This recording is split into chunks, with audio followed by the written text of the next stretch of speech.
please visit allfamilypharmacy.com/Bill. Use the code BILL20 for 20% off today. allfamilypharmacy.com/Bill, code BILL20. That is the Morning O'Reilly Update. More analysis later on. This hour, the Vic Porcelli Show, brought to you by Connor Roofing. You can count on Connor for all your roofing needs. Visit ConnorRoofing.com. That's CONNER Roofing.com. Vic Porcelli. Come on, you're Italian. You understand. Every day is a busy day all of a sudden. You talking to me?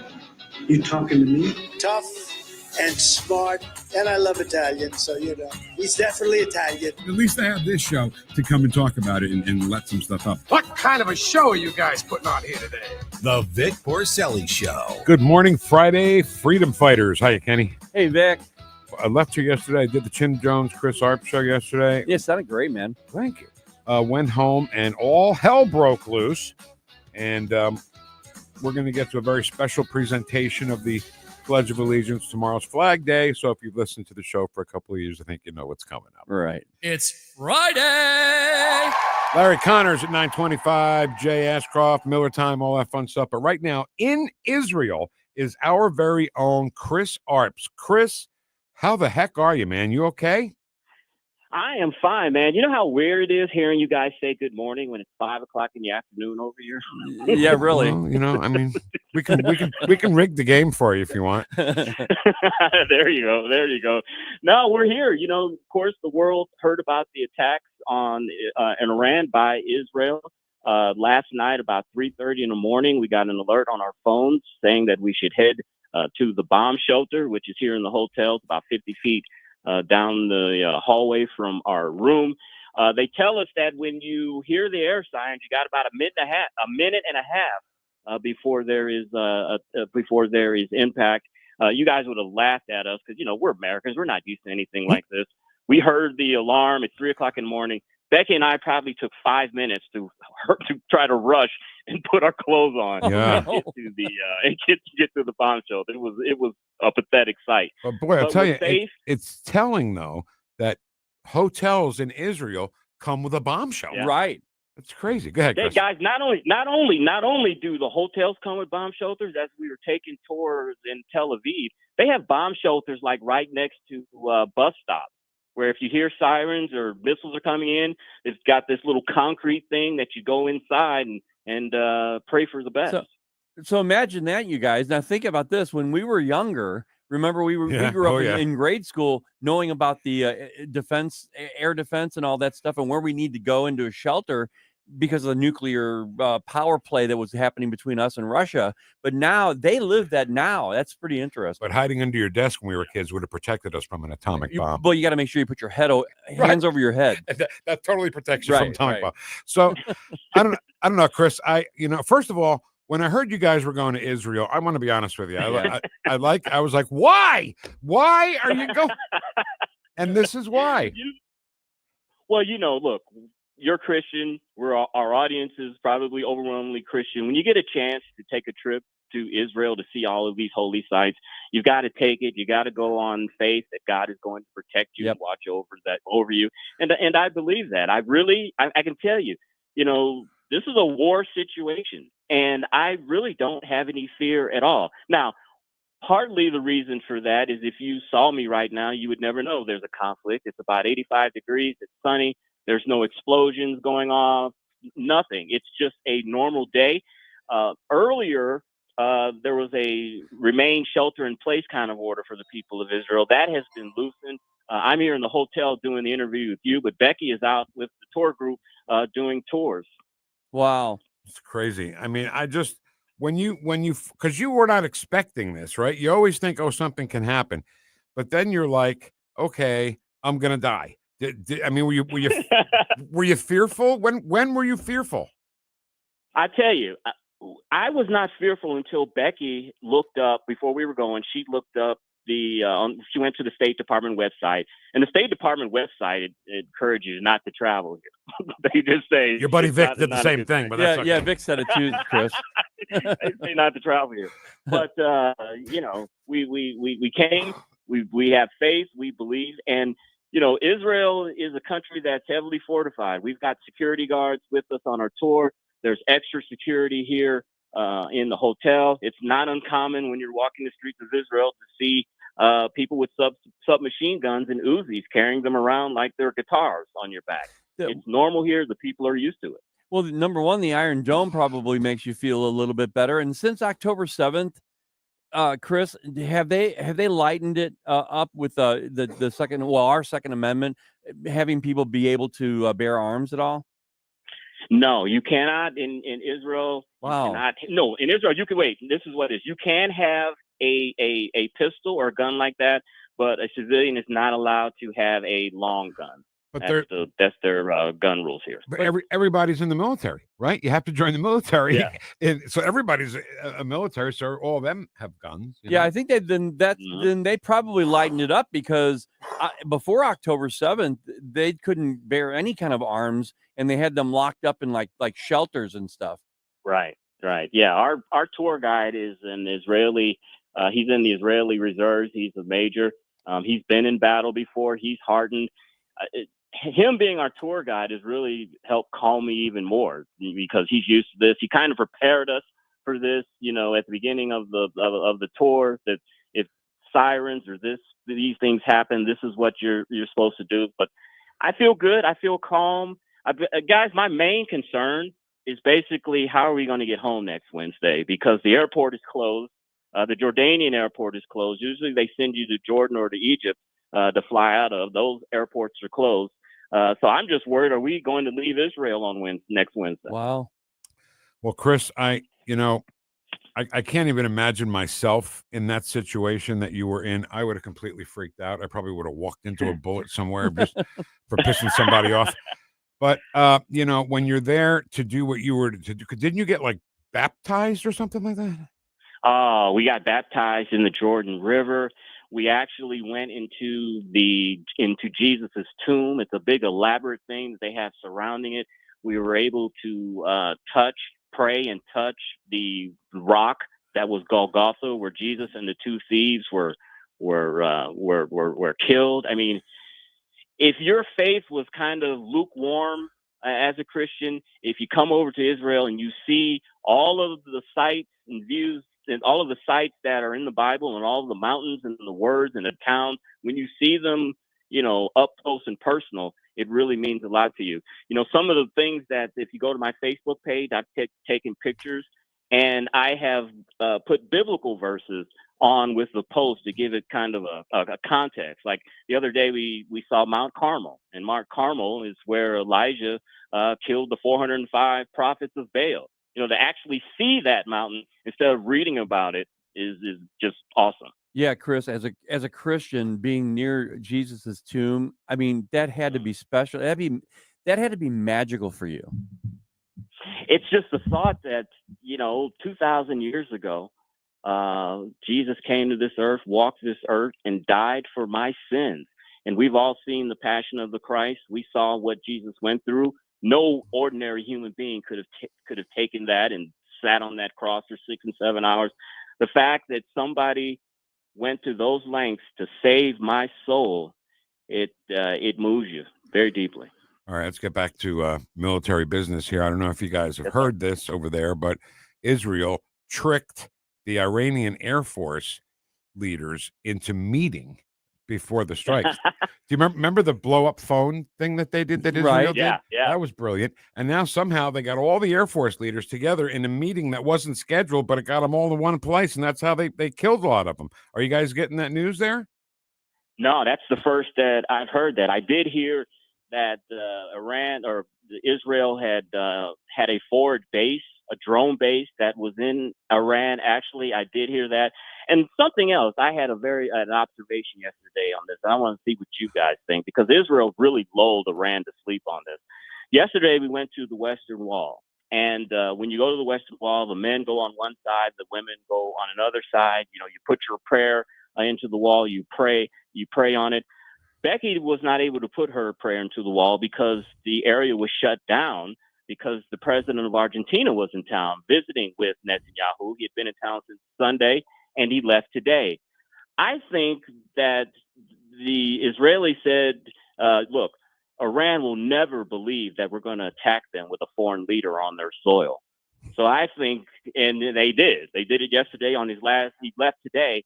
Yesterday was his second to last day. I think that was another thing that put the Iranians to sleep and made them complacent. Just out of curiosity, Chris, when did those sirens go off? When Israel was firing the missiles, or after it was done in advance of possibly Iran shooting back? I got to tell you, we didn't hear any sirens. I didn't hear the World War II loud sirens. What we got was an alert on our phone. They have a app here for that they encourage the Israelis to download. And whenever there's an incoming missile attack, you'll get an alarm on your phone, like an Amber Alert, something like that. And that app will also show you the flight path of the missile coming into the United States. So we were asleep. We heard something. It was like, what is that? Is that the air alarm? I don't know. Is it, I think that was part of the reason why we took longer than a minute and a half. So there was no big siren. It was just an alert on our phone. Well, I give you credit for getting dressed. I would have ran down to my undies and said, what the hell is going on here? Chris, I'm glad you're okay. I don't want to scare the women. Oh, I know. I don't want them all crowding around me like that. I just don't have that kind of thing. So listen, give Becky our best, okay? Get back here safely, and we're just glad you're all right. When Jeff texted all of us and said, "Oh yeah, I talked to Chris. He's in a bomb shelter," I was like, "Oh my God, it made my head hurt." So be careful. We'll probably call you again before you leave, if that's okay. Can I say one thing, 30 seconds? First of all, I want to thank everybody that has texted me and Becky, has sent us our love. Most of the information that we have gotten is from people sending us text or links to news articles. So thank you. We love you. Thank you for your appreciation and thinking about us. It means everything to us. All right. Everything. Shalom, baby.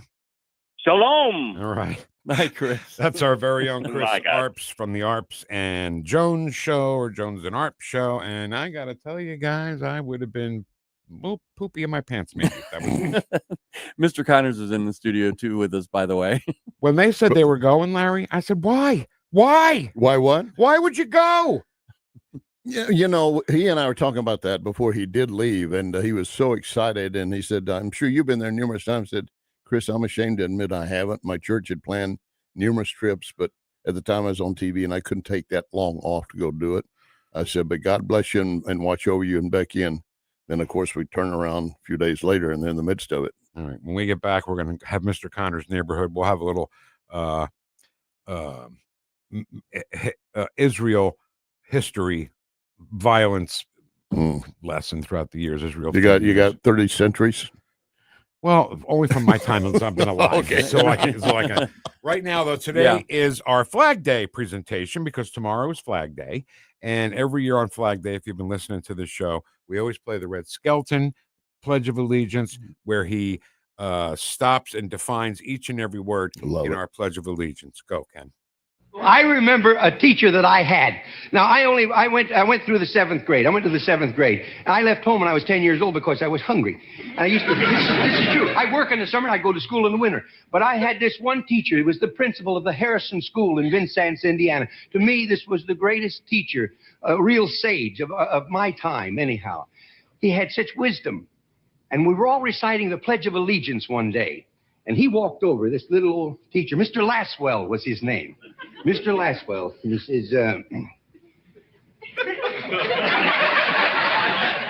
says, I've been listening to you boys and girls recite the Pledge of Allegiance all semester. And it seems as though it's becoming monotonous to you. If I may I recite it and try to explain to you the meaning of each word.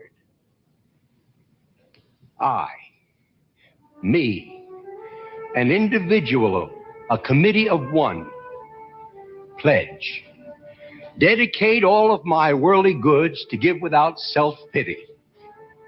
Allegiance, my love and my devotion to the flag, our standard, oh glory, a symbol of freedom.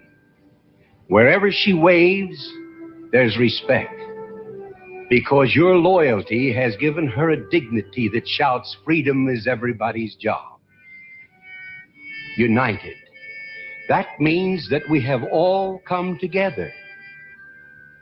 States, individual communities that have united into 48 great states. 48 individual communities with pride and dignity and purpose. All divided with imaginary boundaries, yet united to a common purpose. And that's love for country. And to the republic, a state in which sovereign power is invested in representatives chosen by the people to govern. And government is the people. And it's from the people to the leaders, not from the leaders to the people, for which it stands. One nation, meaning so blessed by God, indivisible, incapable of being divided, with liberty, which is freedom, the right of power to live one's own life without threats, fear, or some sort of retaliation.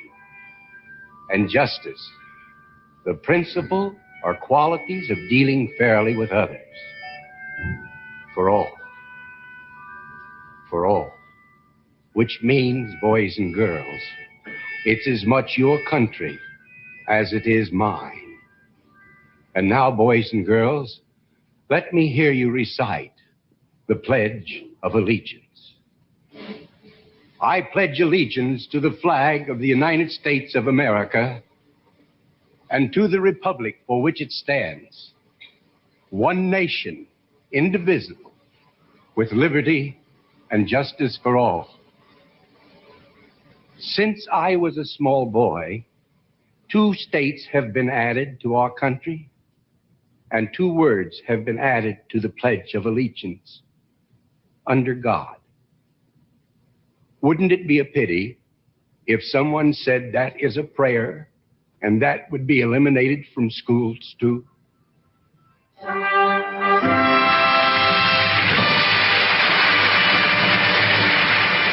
The Vic Porcelli Show. News, analysis, opinion. You know, they're literally taking the Constitution and putting it in a paper shredder. NewstalkSTL. Military history buffs and collectors, attention. Looking for authentic military collectibles? Look no further than Alamo Military Collectibles, your one-stop shop for genuine military artifacts, firearms to uniforms, medals to memorabilia, pistols, rifles, bayonets, insignia, patches, helmets, field gear, and more. Both American and foreign pieces. We offer cash or consignment for your items. Alamo Military Collectibles. Visit us online at alamomilitary.com or call 314-638-6505 today. Jamie Ullman here with the refi and debt consolidation magician, Jordan Rosenblum. Google the bagel loan. Jordan, tell me about it. Well, Jamie, with inflation high, credit card debts all-time highs, let's look at a cash-out refinance on your home. With our bagel loan, we're going to have no title fees. We're going to have no lender fees, no appraisal fees. This will help your overall cash flow mightily. It's the time to do it. Jump on now while you can. We can always refinance when rates drop. Bagel loan all day. 314-442-9570 or Google the bagel loan. NMLS number 226715. Nate Lucas here for the Village Bar in the heart of Des Peres. Since 1948, the Village Bar has been the go-to destination for delicious food, cold drinks, and unbeatable atmosphere. Savor their famous wings, burgers, and onion rings, or grab a drink from their fully stocked bar. Catch all the big games and enjoy the company of their friendly staff. Plus, don't miss the 1879 Distillery, a one-of-a-kind experience right next door. The Village Bar offers the best value in town. Find the Village Bar on Facebook and come experience where history meets great times. You'll be glad you did. Hey there, Chris Cooper here, Serenity Wealth Management. We are going to turn up the volume this weekend, talking about surround sound, visual audio, and a little bit of finance as well on Serenity Wealth Now Radio. Joining us in studio, David Young of the Sound Room from Chesterfield is out to talk about the quality of service he has delivered to the St. Louis community for 42 years and counting. Serenity Wealth Now with Chris Cooper, Sunday mornings at 9 on News Talk STL. Investment advice offered through Fortis Capital Advisors, LLC. To our brave police officers and first responders, we say thank you for risking your lives to protect us. To all the incredible volunteers who've joined hands with the David Dorn Foundation to raise funds for equipment and services, we extend our heartfelt gratitude. We stand strong with our volunteers who give their time, talent, and dedication as a shield of support for those who rush into danger. The David Dorn Foundation gives a big thank you from our heart to yours. Visit dornfoundation.com and join as a volunteer. All the information I need on the drive to work. Mike Ferguson in the morning. We keep it on throughout the day, whether it's local, national, or something big that's happening overseas. News, analysis, and opinion. St. Louis is #1 for conservative talk. NewstalkSTL.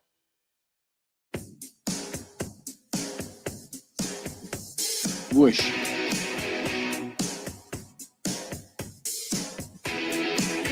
It's Friday!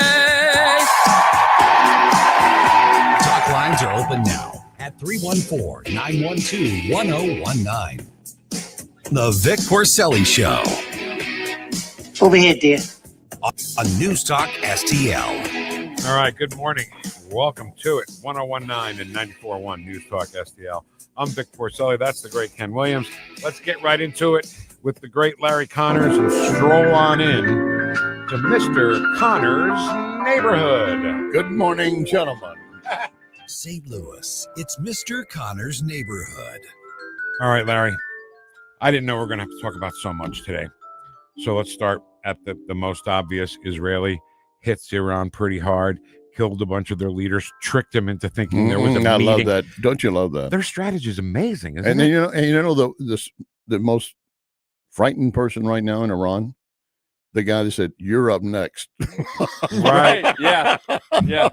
That's true. Do you remember the exploding phone thing? Yes, I love that. That was such a great. All of this is great Israeli Mossad intel. Yeah. I mean, if they knew a way that they could get all these folks there at one time, I mean, they've got either moles or they've got Iranians working with them, you know, and I think that's certainly happening. Apparently, this is what I've heard, is that they had actually been, like, for the last few months preparing for this by putting armaments inside of Iran. I believe that. Just like Ukraine put their trailer loads of missiles inside Russia. Yeah. Yeah. And then when Iran hit back, Israel intercepted every drone. Yeah, thank God. I mean, they just want to be successful once. Israel has to be successful 100% of the time. I'm no genius, okay? Are we taking a vote? Far from it. No, please don't. Ready? I'll lose even worse. But 2 days ago, I saw a story where President Trump is pulling all military personnel and anybody out of Iraq. Right. That's right. And I said to myself, no, wait a minute. You don't do that for nothing. No. Iraq's been pretty quiet. Right. So is it going to be Iran? And I was right. And and then the State Department was telling Americans, you know, you need to be clear. Bahrain was a very important area. You know, if you don't have business, don't need to be there. Might consider leaving now. Yeah. And that's telegraphing everything. So you think Iran would see the same sign, say, "Uh-oh, it's coming," and maybe they did. Maybe that's why they all gathered in that little bunker. Well, stop enriching uranium. I know that's He has said you can have commerce or chaos. Trump talking to them. If you had commerce, you could build an Abu Dhabi on your side of the sea. You know, and I'll construct it and make it the best Abu Dhabi I've ever watched. Yeah. Hotels. Yeah, really. No, they're saying right now that the people there, you know, the people of Iran, they don't want all this theocracy and to destroy Israel. You mentioned something. You said they only have to be right once. Yeah. Well, that's the reason why they can't have a nuclear weapon. That's exactly correct. Okay, and so everybody needs to get behind that idea, because it's not going to stop with Israel. If they took out Israel, we're next. Well, the other the next in line. The other Arab nations don't want them to have it. No, they don't want it either. I mean, you know, no one in that area wants anyone that can be that trigger happy to have it. We already have a concern about India and Pakistan, and you know, we've had that skirmish just about a month ago or less. Well, they hate each other, but I don't they think hate each other. Hate us, do they? And both of them have nuclear weapons, but neither of them hate us. Is my point. I would say India does not. Pakistan does not necessarily, but it depends on the leadership. Yeah. So Kenny and I always talk about, because there's so many photos and even some videos of life before 1979 in Iran. Right. When girls wore mini skirts and right. bikinis on the beach. Right. And, I'm sure they would love to go back to that. Oh, of course they would. I mean, what woman wants to cover herself from head to toe, only her eyes, and even then she cannot look at another man without being flogged. With that said, I read that there are actually women walking around not covering their head anymore. So they're starting it already. Yeah. But I think it should go like this. I think if it does happen and Iran gets back to a more Western kind of civilization, I think all the women should line up with baseball bats, right, and start beating all the guys that beat them for years and years. This is all the Ayatollah and their religious fanatics pushing this. Most of Iran, they obviously respect the religion and everything, and they have certain morals, as we all do. Yeah. But they don't want to be under this curse forever. I really don't. All right, let's talk about our country here a little bit. May I add one thing? Yeah. I heard your conversations wrapped up with Chris Arps, and we were all online watching yesterday and communicating back and forth, and I'll be using some of that as well later today. But one thing Chris had said, let me see, before he left, I was talking to him and said, certainly wish you guys, the best, safe travels back. And then he was talking about in one of the interviews with us that he wasn't really afraid, but, certainly just shocked to a new alertness, which obviously is true. Right. Okay. Now, talk Yeah, about. I'm sorry. That's okay. No, it's okay. You're Larry Connors. So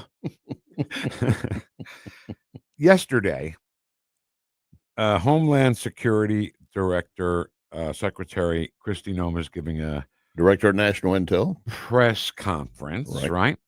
And they weren't even at the question and answer part yet. She was just making her comments.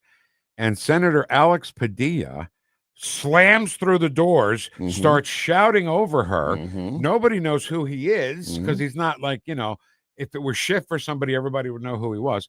So, the Secret Service or whoever was there subdued him, took him out, and put him in handcuffs.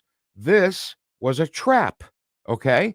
Because why didn't they send a little white boy in there, right? They made sure they sent a brown-skinned person in there. And he went to California. He left D.C. to go there to California for that event. So later they could say, well, they did say Donald Trump doesn't like brown people. It's a trap. Everything they have to do as a poker player, Larry, you got to see that. Oh, yeah. That you have to be 2 steps ahead of the trap. There's nothing better than check raise. Right. Exactly right. Explain check raise so people can tie it together with what we're talking about. Well, check raise is you make a bet, and I just go ahead and call, or there is no bet. You check, I check. Now, this is assuming you have a monster hand. And I got a great hand. Right. I'm just waiting for some action. Right. And then it comes back around to you and you raise. I got you exactly where I want you. Then I slam the door. Check raise. Check raise. It's great. Democrats, the Democrat leadership in this country, they're just deceitful. They're disgusting.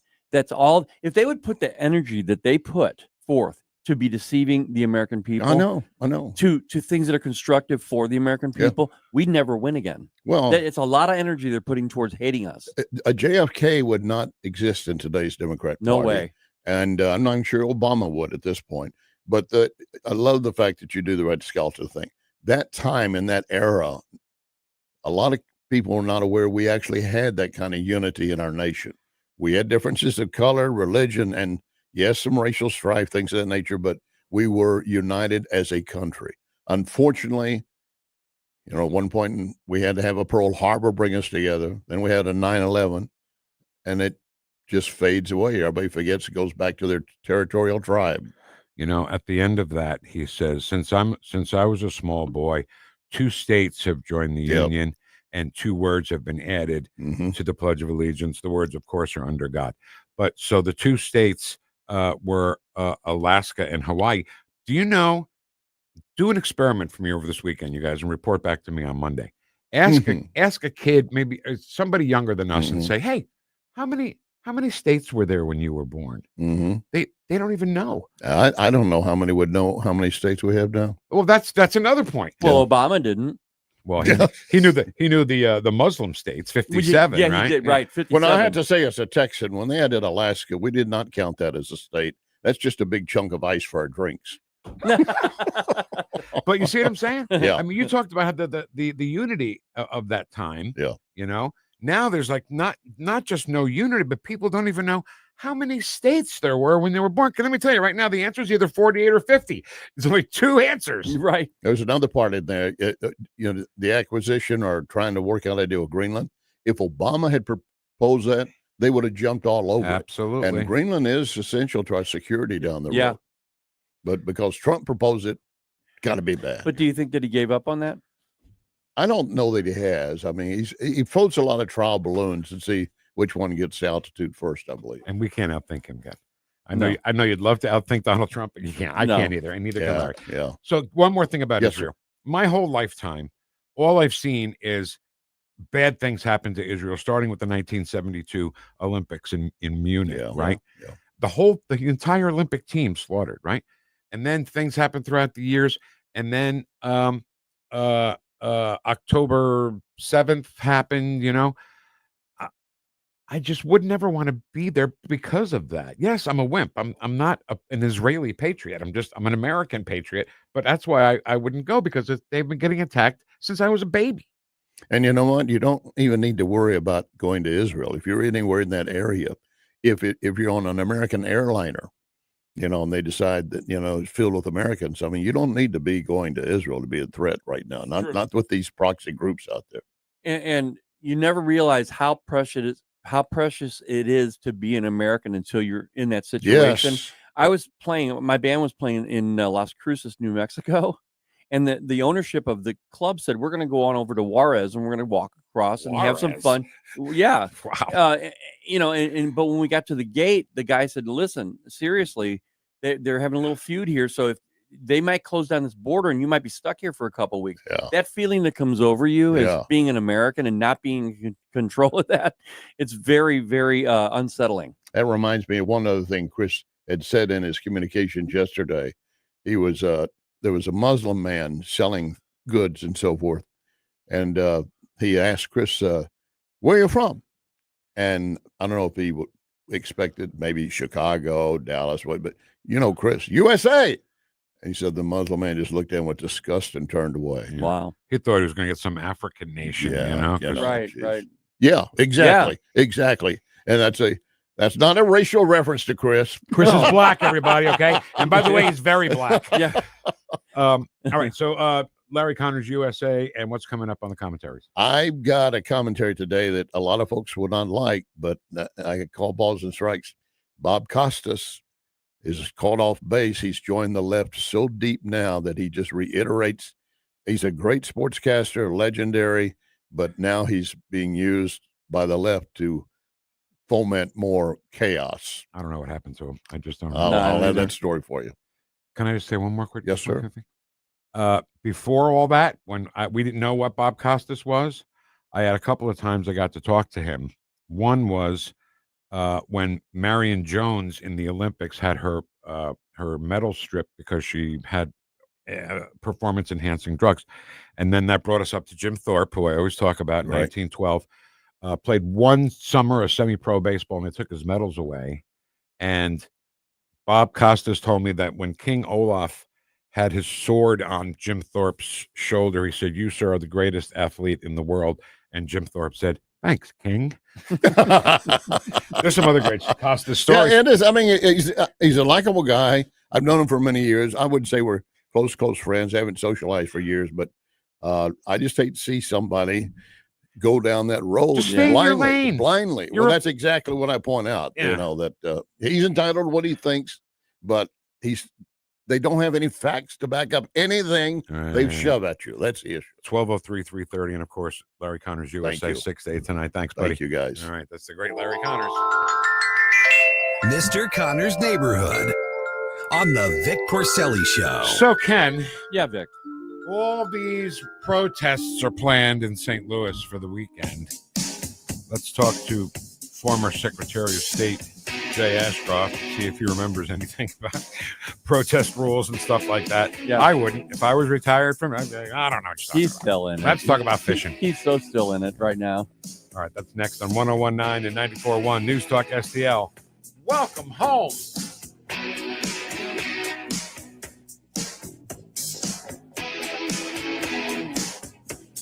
Like and subscribe to us on Rumble. News Talk STL. Vic and Ken. Ken can recite the alphabet backwards. Vic can recite the alphabet forwards. The Vic Porcelli Show on 101.9 and 94.1 News Talk STL. On the next, Larry Connors, USA. So many things on the plate today. Everything from LA violence to Israel. Coming up today. Larry Connors, USA. Now, weeknights 6 until 8 on News Talk STL. Life's legal challenges deserve experienced representation. For over 15 years, Cole Combs Attorney at Law has been serving St. Charles and surrounding counties with comprehensive legal expertise. From tax preparation and estate planning to family law and criminal defense, Cole delivers personalized solutions for your unique situation. We have traffic tickets, need a business formation, real estate matters, one call will handle it all. Cole O. Combs Attorney at Law. Call 636-949-0010, extension 3 today, or visit colecombs-law.com. Since 1995, Renewal by Anderson has helped St. Louis homeowners upgrade with windows and doors. Now it's our 30th anniversary sale. You'll get $1,995 off every project. No gimmicks, real savings, and the nation's best warranty. The offer ends June 30th, so you don't want to wait. There are some restrictions. Visit rbastl.com. Renewal by Anderson. Superior products, exceptional service. no pain, don't Rhino, go Rhino Shield. Never paint your house again. Rhino Shield. Never paint again with Rhino Shield. Listen to what a couple of happy customers have to say. My family's business is over 10,000 square feet, and it did not have the curb appeal I wanted. Our building was really faded. You came out, you gave me all of these options that would fit my building. I don't want to have to paint my building again. 25 years is a long time to not have to worry about the outside maintenance of your building as far as paint. That's a no-brainer. That's why Rhino Shield worked for me. What a wonderful job they did. It's beautiful. They were very thoughtful, kind, considerate guys. Appreciate all the work that these two young men did. Call Rhino Shield, 877-25-RHINO, 877-25-RHINO, or 877-25rhino.com. See what we did there? Genius. Tell them, ladies. No pain, don't Rhino, go Rhino Shield. Never paint your house again. Rhino Shield. Mr. Connor's Neighborhood, brought to you by Proctor Drapery Blinds and Shutters. Proctor, spelled like doctor. ProctorDrapery.com.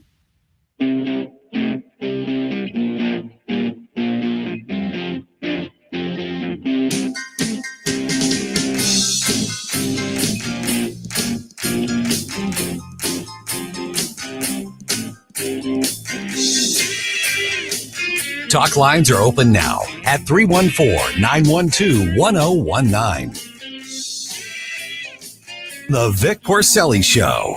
I had a guardian angel by my side. I called her Mamaw. Now, she once told me, when she found out that I was spending too much time with a local kid who was known for dealing drugs, that if I ever hung out with that kid again, she would run him over with her car. And she said, JD, no one will ever find out about it. Made in St. Louis for St. Louis. It's News Talk STL. I'm going to break it down for you, all right? And if somebody wants to know what I mean by turn violent, all right, this is what I mean. If you resist lawful orders, you're going to jail. Let me be very clear about that.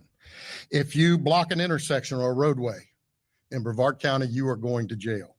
If you flee arrest, you're going to go to jail tired because we are going to run you down and put you in jail. If you try to mob rule a car in Brevard County, gathering around it, refusing to let the driver leave, in our county, you're most likely going to get run over and dragged across the street. If you spit on us, you're going to the hospital and in jail. If you hit one of us, you're going to the hospital and jail, and most likely get bitten by one of our big, beautiful dogs that we have here. Big, beautiful dog. If you throw a brick, a firebomb, or point a gun at one of our deputies, we will be notifying your family where to collect your remains at, because we will kill you graveyard dead. Oh my God. We're not going to play. Graveyard dead. This has got to stop. Brevard County Sheriff Wayne Ivey ain't messing around. No, he's not playing. Jay Ashcroft, former Secretary of State. Good afternoon. Happy birthday. Good afternoon. Happy birthday. And you know, that's what we need. We need law enforcement to say, we're not going to put up with that. Yeah. Now, they have a Republican governor. We have a Republican governor. Why don't we have rules like that? Well, I mean, I think that we have great law enforcement. I think we have a governor that will support law enforcement, and we just haven't seen the same problems in Missouri that we've seen in other states lately, and hopefully we won't see those. Well, Secretary Ashcroft, the one big thing that I've always had a problem with is when, if I were to have and I'm going to just say it, if I were to have my family, my girls and my wife in my car, and I'm stopped by a mob of people, and they're hitting my windows, I promise you I'm going to hit the gas pedal, and I'm not going to stop. And I'll go to jail forever. But I cannot allow my family to be attacked and drugged through the streets like that. Well, and that's appropriate. Look, I don't want anybody to get hurt. No, I don't, and I'm sure you're the same way. But one of the things that real men do is they protect the women and children that either are related to them or that they know. And if my kids are in danger, then I'm going to prioritize protecting them. If my wife is in danger, granted she can take care of herself, but I'm still going to prioritize taking care of her. Right. And if someone gets hurt, it's not going to be my fault. It's going to be the fault of the individual that illegally acted to put my wife and children in danger. They made that decision. It was a bad decision. There's an old saying that you can choose your actions or you can choose your consequences. You don't get to choose both. If you choose bad actions, you're going to get bad consequences. As the younger kids say, you play stupid games, you're going to win stupid prizes. Right. Another saying called FOFO, I think. Family. Yeah, right. So Governor Kehoe has put the National Guard on standby.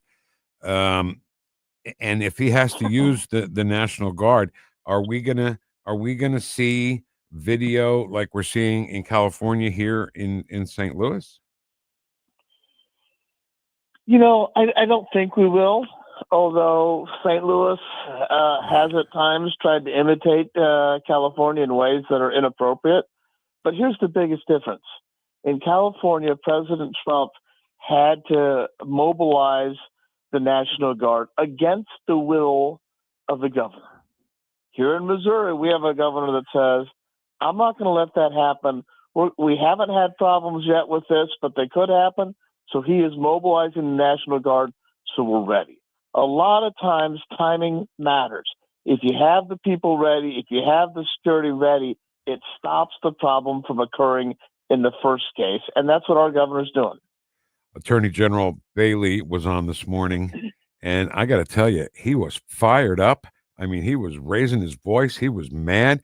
It's good. It's good to see him fired up, right? We need elected officials that'll stand up for the people of the state. Right. In California, too many of those elected officials have said, we don't care about the people of our state. We're going to let the robbers, the rioters, the looters take charge. In Missouri, that's not going to happen. I mean, every one of our statewide officials took an oath to uphold the law. That's what they're doing, and you do that by protecting the good people of the state. This is not a characterization of any particular attorney general in the country, okay? But I would rather hear a fired up attorney general like Andrew Bailey than one that says, well, protesting is covered by the First Amendment, and burning buildings down is throwing rocks at cars, all covered by the First Amendment. Because they such a load of hogwash. Right, but that's what they do.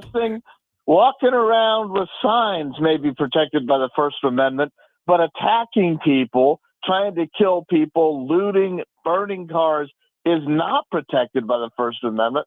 And I'm thankful we have an attorney general that understands that public safety, protecting the people of the state from insurrection and rebellion and violence and riots, that is the job of an attorney general. And that will happen in Missouri. People will be protected. We're talking to former Missouri Secretary of State Jay Ashcroft. Jay, I'm looking on social media, and another thing that Missouri Attorney General Andrew Bailey is doing is he's beginning to seize CCP-owned farmland. That's what it's being reported. What are your thoughts about that? Look, there are rules, there are laws, and the Missouri gives the Attorney General specific authority when farmland is bought and it's not followed the appropriate process by foreigners, by foreign governments. I'm glad to see that. I don't think that's really been done, unfortunately, by past attorneys general, but I'm glad to see that he's doing it.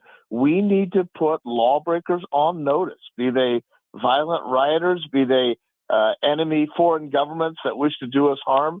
We need to let them know that we're going to stand up for what's right, and we're not going to take it anymore. All right. On the international front, Israel attacks Iran overnight, hitting nuclear installations. A brilliant move to make the Iranian Air Force leaders think that there was a meeting. I don't know how you do that, but he did it. And this was Benjamin Netanyahu announcing what had happened. Moments ago, Israel launched Operation Rising Lion, a targeted military operation to roll back the Iranian threat to Israel's very survival. This operation will continue for as many days as it takes to remove this threat. For decades, the tyrants of Tehran have brazenly, openly called for Israel's destruction. They've backed up their genocidal rhetoric with a program to develop nuclear weapons. In recent years, Iran has produced enough highly enriched uranium for 9 atom bombs. 9. In recent months, Iran has taken steps that it has never taken before, steps to weaponize this enriched uranium. And if not stopped, Iran could produce a nuclear weapon in a very short time. It could be a year, it could be within a few months, less than a year. This is a clear and present danger to Israel's very survival. So there really was no alternative. They have no choice. They had to do it. Yeah, they did.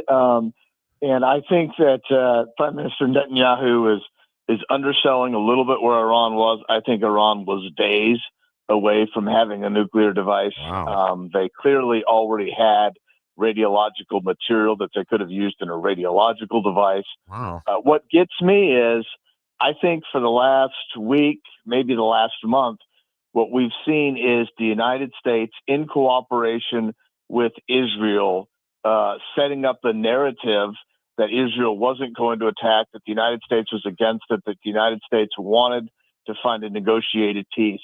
I think that was all designed to get Iran off balance, to mislead them, and help set up this attack by Israel. I think it's a wonderful thing that they did. And I'm really interested to see, which I think we'll find out in the future, though maybe not the near future, how much the U.S. and Israel work together to fool Iran into thinking that there wouldn't be this attack, that it would be a negotiated settlement. You know, they really have a way of doing these covert operations. The phone exploding thing that they did was great. And oh yeah, this that they tried to make Air Force leaders in Iran think there was a meeting. I mean, what do? Get into the computer memo. Hey, meeting tonight. Yeah. All Air Force officials, please report. Come on over. And then they were all there for one bomb to get them all. I just think they're smart, and I think that they're stronger than people think they are. Right? What was the name of the operation? Rising Lion? Yeah, something Are you like that. kidding Yeah. me? That's what you want to name an operation, right? Yeah. I think it is an example for other countries to follow as to how you deal with aggression. And, we talk a lot about Make America Great Again and putting Americans first.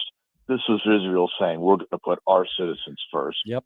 And it helped us because Iran is destabilizing that whole region. Yep. And Israel just said, play stupid games, win stupid prizes. That's right. All right. Happy birthday. Have a great birthday today. Don't get crazy. Happy birthday. We'll talk to you next Friday. Thanks so much. Hey, happy Father's Day coming up. Oh, you too. Yeah, happy Father's Day, Secretary Ashcroft. Appreciate that very much. Yeah, it's Father's Day. Yeah, this weekend. I think new listeners, I got an email from somebody saying, you say happy birthday every week. Yeah, we're stupid. Did you explain it? Let me explain it. Yeah. Oh, you did? No, go ahead. All right. Go ahead. So there's a state senator here in the state of Missouri. His name is Nick Schroer. Part of our family, has a show every Sunday night, 6 to 8, called Stand and Fight. And he's just a fun guy. If you look at our stream, all the artwork is him, right? Every one of those is him. Pretty much, yeah. And for a while in the chat box of one of our streams, he'd write, "Happy birthday, Vic," every single day. And people were saying, Vic, I didn't know. Yeah, Happy birthday. Happy birthday, right. So somehow the Secretary of State at the time in this state was caught on to it, and he started saying happy birthday. So we say happy birthday to him. It's just a joke. We're stupid. But And that's it. Hang around. Well, I almost just replied with, yeah, we're stupid. But I did explain it. Is a new listener? Yeah. How do you know that? Because I'd never heard of her name before. What are you, a listener calculator? Trying to be. I love it. Okay.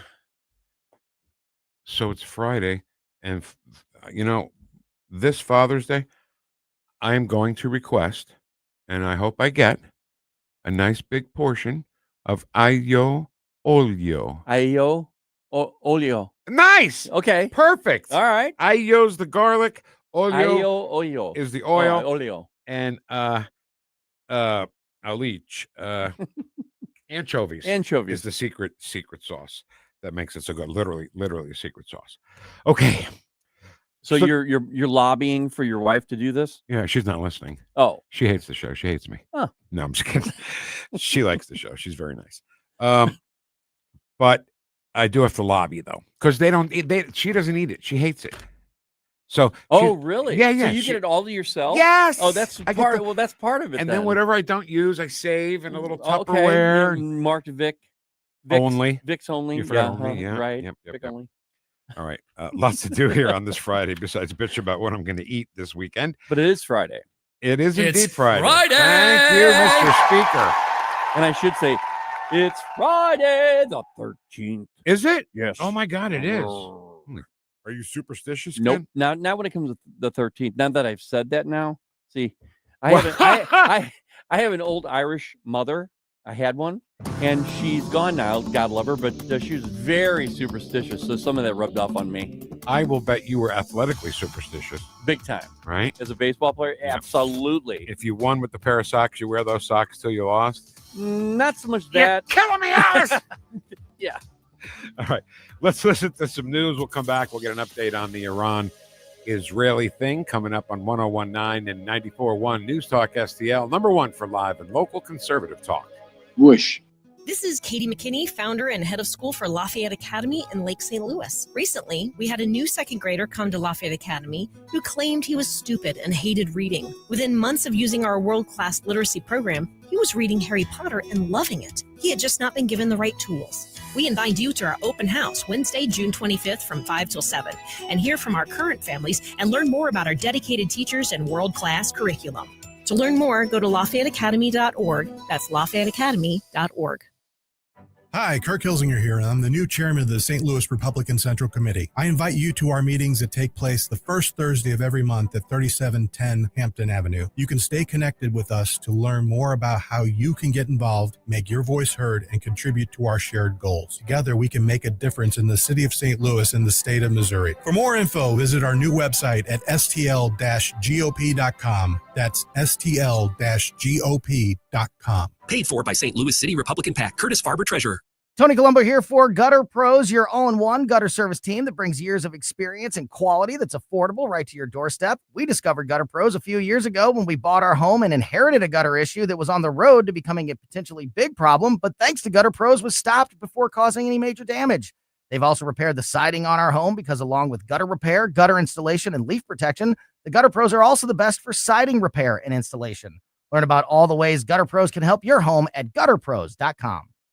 Experience the true flavors of Mexico at Dos Primos, O'Fallon's premier Mexican restaurant. From sizzling fajitas to homemade caldo de pollo, every dish is crafted with the freshest ingredients and traditional recipes, all made fresh daily in our kitchen. Cool down with our famous margaritas or your favorite cerveza, while our friendly staff makes you feel like family. Dine in or carry out. Visit DosPrimosMexicanRestaurant.com or find us on North Main in O'Fallon.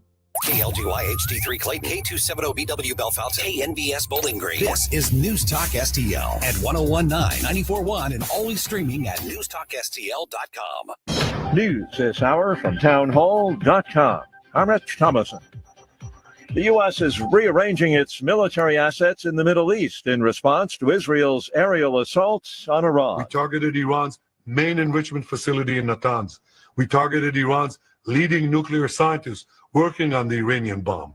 We also struck at the heart of Iran's ballistic missile program. Israeli Prime Minister Benjamin Netanyahu. As Israel braces for Iranian retaliation, the Trump administration is warning Tehran not to attack American targets. The State Department said the United States is not involved in Israel's attack against the Iranian capital. And in a written statement, Secretary of State Rubio said, "Let me be clear, Iran should not target U.S. interests or personnel." He said Israel took unilateral action against Iran, and the administration's top priority is protecting American forces in the region. President Trump had been urging Israel to hold off on an attack as the U.S. conducted nuclear talks with Iran. Greg Clugston, Washington. Our military affairs analyst, retired Lieutenant Colonel Robert McGinnis, suggests that much of the West owes Israel a debt of gratitude. When Israel launched Operation Rising Lion, they understood that they had one last chance to stop Iran's nuclear program, which threatened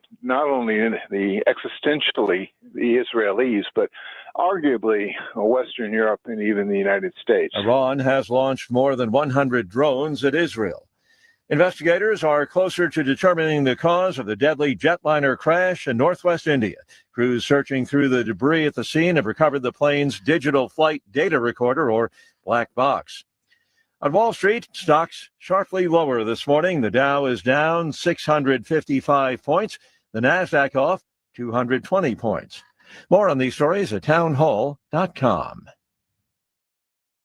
Hey, everybody. Charlie Kirk here. As executive director of Turning Point USA, a national radio host, podcaster, husband, and father of two, my schedule is about as crazy as it can possibly get. 2 years ago, I made the decision to take control of my health, and I chose PhD Weight Loss and Nutrition because I needed a plan that fit my hectic lifestyle. I travel a lot, and my schedule changes every week, so I need something simple. They customized a plan for my body and my schedule, and I quickly lost 30 pounds.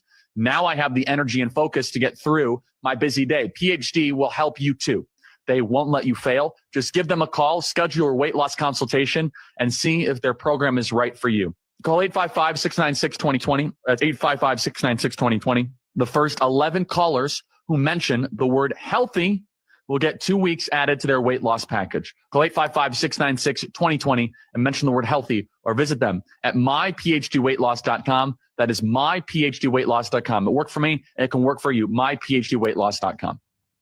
This hour of News Talk STL brought to you by Chris Cooper and Serenity Wealth Management. Discover little-known strategies that could be the difference between choosing the care you deserve or having someone else decide it for you. Get a free copy of Chris's book at serenityltc.com. From the Michaels Flooring Outlet Weather Center. Scattered showers this morning will be joined by some thunderstorms from midday into the afternoon, and with humidity riding high, some of those storms could drop some brief heavy downpours. Not hot today, but boy, it's humid, a high of 80. Once the sun goes down, rain chances drop significantly this evening, a low of 70 early Saturday morning. Just a few showers and storms possible Saturday, but the chances are lower at only 30%, 84 for the high tomorrow, and rain chances have dropped to near zero for Father's Day. From the First Alert 4 Weather Center, I'm meteorologist Matt Chambers. This hour, the Vic Porcelli Show, brought to you by Proctor Drapery Blinds and Shutters. Proctor, spelled like doctor. ProctorDrapery.com. Vic Porcelli. Come on, you're Italian. You understand. Every day is a busy day all of a sudden. You talking to me?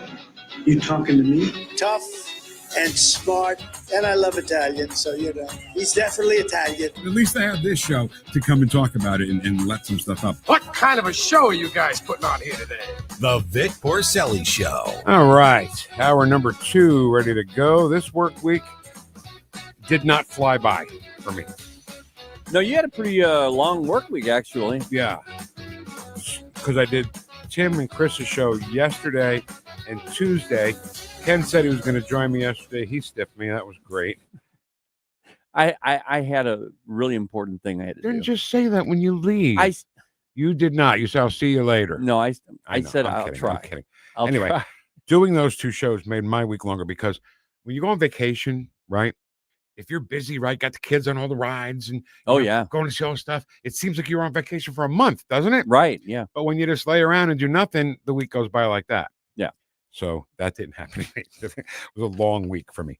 Anyway, Susie Moore couldn't be with us today. She's got some crap going on. What's her excuse? She's not feeling well. Oh, whatever. I'm kidding. Susie, I'm kidding. Sorry, Susie.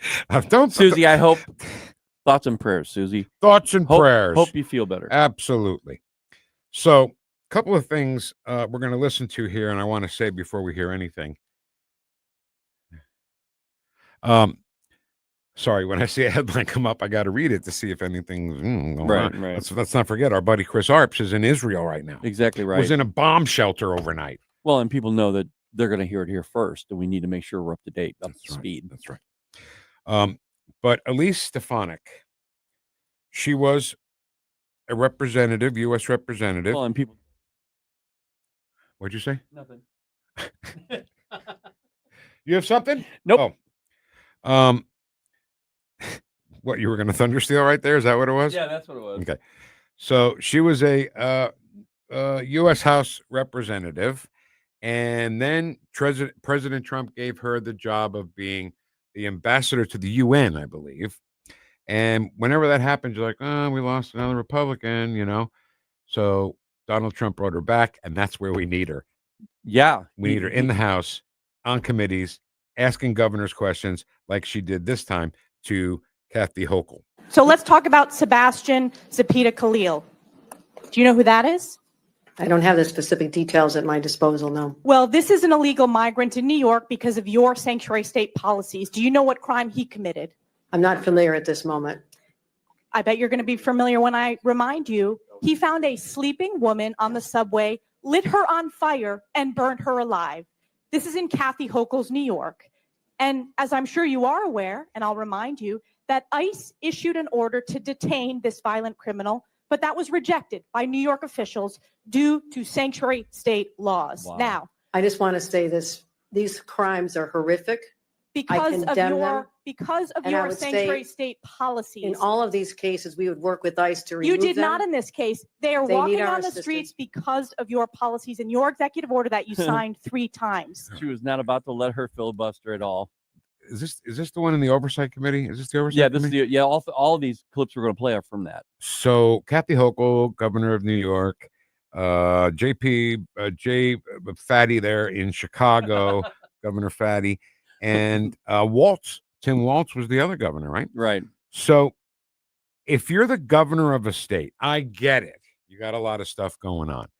But if there's a news story of a guy, especially because he's in this country illegally, sets a woman on fire, you remember that person's name as the governor of New York forever and ever.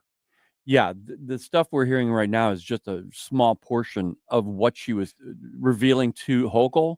And she asked Hochul like 4 times about 4 different people, illegals, and their victims. And she didn't know of any of them. And she should know all of them. Absolutely know all of them. But the light the girl on fire thing was the most prominent thing out of all the ones that Representative Stefanik brought up. Oh, we all watched it in horror. And she doesn't remember his name? What kind of governor are you? Well, I mean, forget his name even, but she should have known her name. Yeah, she didn't know anything. Let's hear some more of Representative Elise Stefanik grilling New York Governor Kathy Hochul. You are not advocating on behalf of these victims. You are shielding illegals. Even in your opening statement, That is you not prioritize putting illegals first. That is not Rapes true. of young girls, beatings of NYPD cops by illegals who are here under Kathy Hochul's failed policies, burning New Yorkers alive. This is Kathy Hochul's New York. Instead of advocating for cooperate in victims, a all those 5-year-old cases. who We was raped, cooperate with ICE. you did not. They were released We because cooperate of with sanctuary ICE. state We policies in New cooperate York with State. law No enforcement. amount of words is going to clean up your failed record and these horrific crimes committed in sanctuary state that you created. And with that, I Your yield back. representation. You know what? Elise Stefanik is not allowed to go anywhere. She's got to stay right there. Yeah, really. In the Congress, on that committee, because Kathy Hochul, but when you listen to her, can't you just hear how stupid she is? You can hear the stupid just oozing out of her mouth. Yeah, and I get it. When there are hearings, the Democrats are doing the same thing. We get mad. But the difference here is that we have common sense. We have the facts and truth on our side. Mm-hmm. When the Democrats do it, they try to actually create a new narrative, so to speak. And when they talk, and then they're being blocked, and for good reason, because they're telling lies basically behind their podium. How can you stand up there and say, we cooperate with ICE, we cooperate with law enforcement, Then how did somebody get lit on fire? It's a lie. That's a blatant lie. They're not cooperating. In fact, they're putting out rulings to say, no, do not cooperate with the federal ICE agent. I also want to know, when does it become perjury? If you say we cooperate with ICE and they're not, is that perjury? It used to be, but they're Democrats, Vic. Perjury's not a thing anymore? No, If you're a Democrat? not with a Democrat. No, Oh, no. okay. Representative Andy Biggs from Arizona asked some questions of J.B. Pritzker. I'm shocked that J.B. Pritzker answered the whole question without going to grab something to eat. I'm kidding. Go ahead. Let's go to you, Governor Pritzker. A lawsuit was filed against you in the state of Illinois. You responded. Your response to the claim is that Illinois has a, quote, constitutionally protected choice not to assist federal authorities with deportation, close quote. Give me the constitutional reference you're making there. What are you referring to? Congressman, I don't know the lawsuit that you're referring to, and I don't know that I was the respondent in that lawsuit. I can say that this is from the response filed on your behalf. So you didn't read the response? Well, let me then ask you, if that is the response officially of you, how is that consistent with Arizona versus U.S.? It's not. Is there anything in there that says there's a distinction between the criminal law, the criminal warrant, the criminal detainer, and a civil warrant, civil detainer? Is there anything in there? The answer is no. I'll answer for you. You do violate the law. You are sanctuary cities. And every one of you sitting there, if you don't know that by now, you should know it walking out of here, that you are actually committing a federal crime every time someone does that, because you don't have the authority under federal law or under the Constitution to negate even a civil warrant for someone who's violated a federal offense when you get a detainer notice. Yield back. So, Ken, yeah, if you're the governor of a state and you issue a response to something, wouldn't you read it before you let it go? Maybe 3 or 4 times, just in case I was in this situation. He didn't even read it, not even once. No.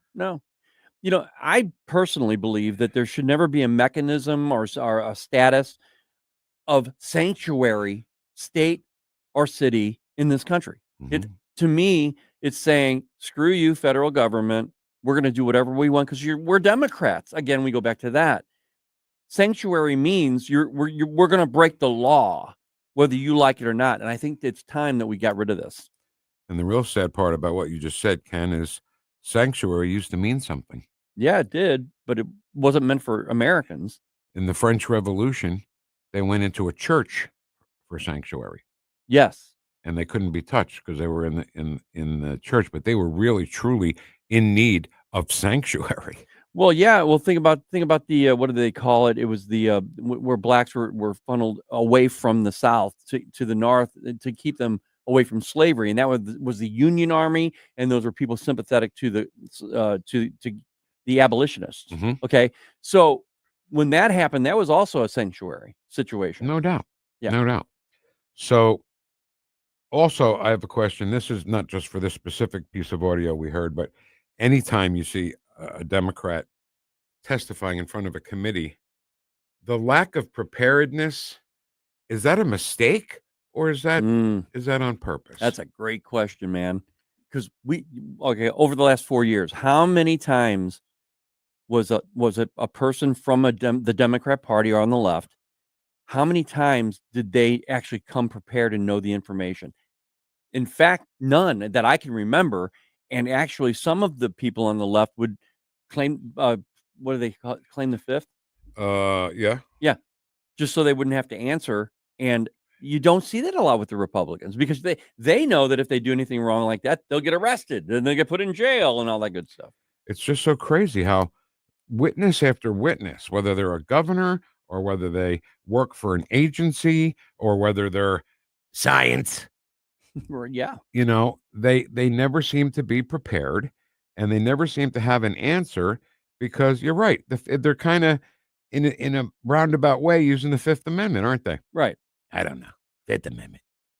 Senator Poole. But they're really criticizing science because I represent science. Senator Poole, you don't know what you're talking about. All right. Representative Tom Emmer from Minnesota. Wow, Minnesota's got some Republican representatives. How about that? Yeah. Confronting his own governor, Governor Walz, for comments he made during a commencement ceremony in May. You just, I guess, you just claim that you support policies. You're not a sanctuary state, but you support policies that prevent ICE from doing their job.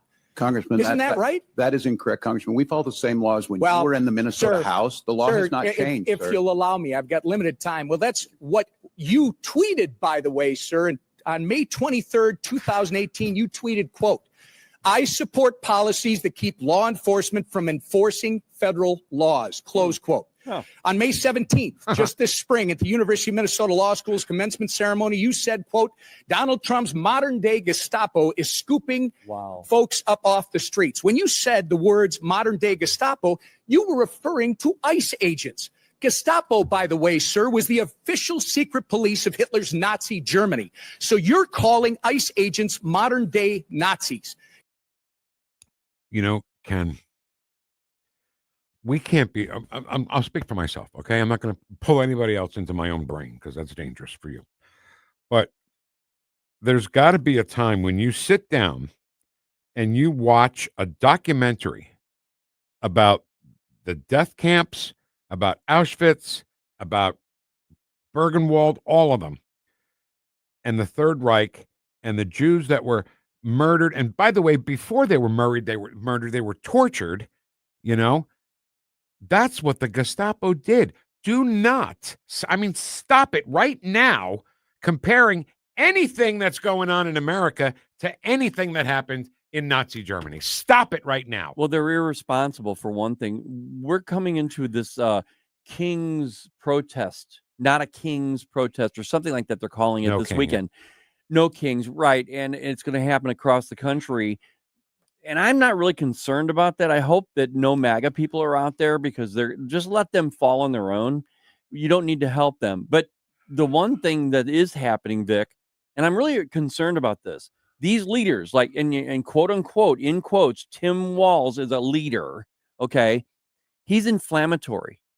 The man is saying things along with Hakeem Jeffries. Just go down the list, okay? They're saying things that are telling the left, and I'm talking about Antifa, anybody left of center, that they can get away with this. They can go out now and start throwing rocks and concrete and hurting people and burning things. I mean, they're giving them a pass. And okay, and I say this because Nazis bad. You know, if you're against Nazism, then that means you're on the right side. Mm-hmm. Well, there's this illusion that we're Nazis is making for a bad situation. Yeah.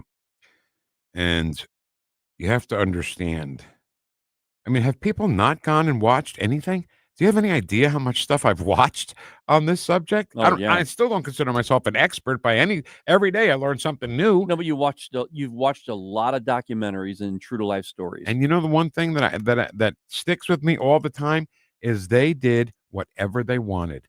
They followed no rules, no laws whatsoever. And watch some of the movies. What's that remind you of? That reminds me of the Biden administration. Well, yeah, right. But like, there's a group of people. I think this was in the Pianist. I'm not sure. Have you seen The Pianist with Adrian Brody? No. His family got taken away, and the only thing that kept him alive was he was a piano player. There's a bunch of women and a bunch of men, and they don't know where they're going. They have no idea what's going to happen to them. And they're all lined up, and the very last lady in line says to the German soldier, well, where are you taking us? And he took out his gun and shot her in the head. And she was Wow. dead. They could do anything they want. Anything. You know, because they wanted to rid the world of Jews.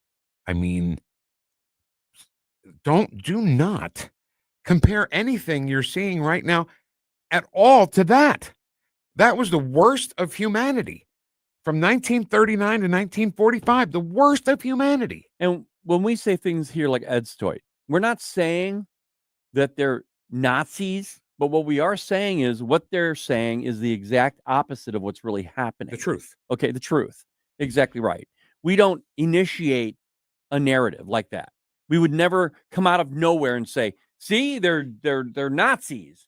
They are. We just say, here's what they do, and then you decide on what they are. I We gotta be careful here. You know, like there are neo-Nazis, you know, they used to call them guys who shave their head. What they call them? Oh, skinheads. Skinheads. Yeah, you yeah, know? yeah, yeah. And they have they have the swastika Right. tattoos and swastika flags. Terrible. Scumbags. Terrible people. Nothing like the Third Reich. That's what people don't understand. If somebody has a Nazi flag and somebody's got a swastika tattooed on them, that doesn't mean that they've killed any Jews. So, no. So I get what you're saying. You want to be careful because you don't want to glorify them in any way, shape, or form. Exactly. They're terrible, they're scumbag people. They're horrible people, but it still doesn't come close to what real Nazis were. So how horrible were they? The Just cutting heads off of little babies. Like, hey, guess what, Vic? Kind of like Hamas, wouldn't it be? Kind of like October 7th, huh, Ken? Kind of, yeah. So, as we close here, thanks, Ken, by the way, for getting all that stuff. It was all great. Thanks, Vic. I just want to let you know that a couple of times already today, I've had the face of Chana Blum up, and I told you about her. 10-year-old girl died in the Warsaw Ghetto in 1942. She was 10 years old. On social media, on Facebook, all right? I still like Facebook. I still like to, see people I know and say hi. But when I scroll through the timeline, I see all the time pictures of Jewish people from the 1930s and 40s. And they can't fit the whole story, so you got to hit the see more button. Yeah. So you can, and you look at them, and I'm like, no, didn't make it. I bet they didn't make it. And I went, then, yep, sure, died in a gas chamber. I saw one yesterday where the kid was not even 2 months old, died in a gas chamber. They didn't care. That's Nazis, okay? Yeah. That's Gestapo stuff. That's Hamas. Okay? That's Auschwitz. That's Hamas. And Chana, for some reason, I don't know why this particular face has hit me so hard, but she speaks to me from beyond. And I really feel like she's some kind of angel looking down at me. I mean, I know it's so stupid what I'm saying. Just keep it with you, and then that's where you can forward the message. Chana Blum, I love you. Okay. Well, that got heavy, didn't it? It did. I'm sorry. I didn't mean to make it super heavy on a Friday. We have to sometimes, Vic. They have to stop saying this stuff, Ken. They have to stop saying this stuff. It's just stupid. This weekend could be they could be reaping what they sow. Yeah. We'll see what happens. We'll see what happens here in St. Louis, by the way. Yeah. Let's catch up on the LA riots and see if anything happened in the Mideast. Lots going on a Friday on 101.9 and 94.1 News Talk STL. Welcome home. Watch us on our live stream using Rumble, Facebook, and Twitter.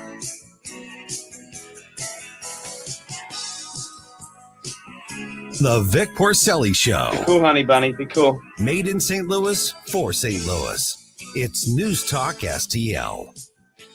All right, people that you can trust, absolutely, 100%, 24 hours a day, 365. It's Connor Roofing, because there have been some storms. Man, we've seen some storms. And there are people who have walked out of their house, like after May 15th or 16th or when May 16th storm, walked out of their house and looked and saw shingles all over their lawn. First of all, wondering, are those shingles from my roof or are they from a neighbor's roof? If they did fall off my roof, what do I do? Well, you get in touch with Connor Roofing at CONNER roofing.com, and they will come and they will let you know everything's fine. Does Goober ever go up there and say everything's fine, by the way? No, he doesn't. No goobers. No goobers. Kathy had a picture of a goober with the circle, a line through it. I shared it. It's funny. She's fun and she's good and she's honest. And so is Rob. And so is this company. Honest estimates, quality work, great customer service, meaning that Kathy will call you and say, is everything okay? How did we do? What was the crew like? Were they polite? Did they do the right work? Isn't that what you want when you're talking about something as important as the roof of your house? You know the phrase, a roof over your head? Well, make sure you got a roof over your head. Yeah, I'm working with Rob right now. And what surprises me about Connor Roofing, I didn't know they did so many other things, too. It's not just roofing. That's true, Ken. Yeah. Gutters. Awesome. Everything. Siding, everything. All right. So get to Connor Roofing at connorroofing.com. CONNER roofing.com. The Herzog Foundation is the vision of its founder, Stanley Herzog, and it exists to promote quality Christ-centered K-12 education nationwide. Hi, this is Chris Stegall with the Herzog Foundation.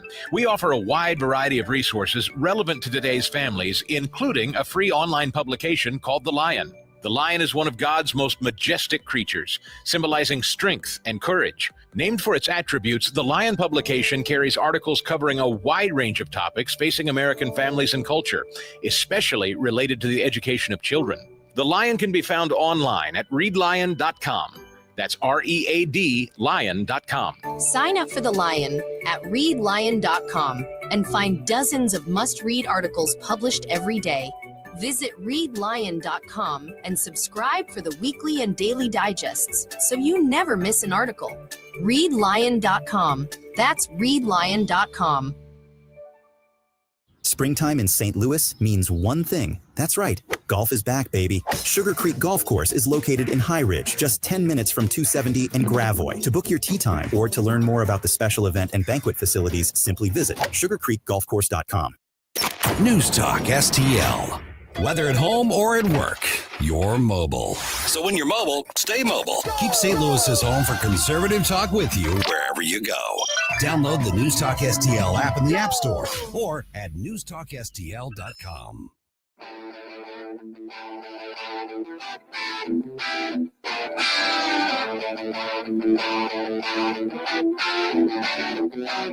Whoosh. Talk lines are open now at 314-912-1019.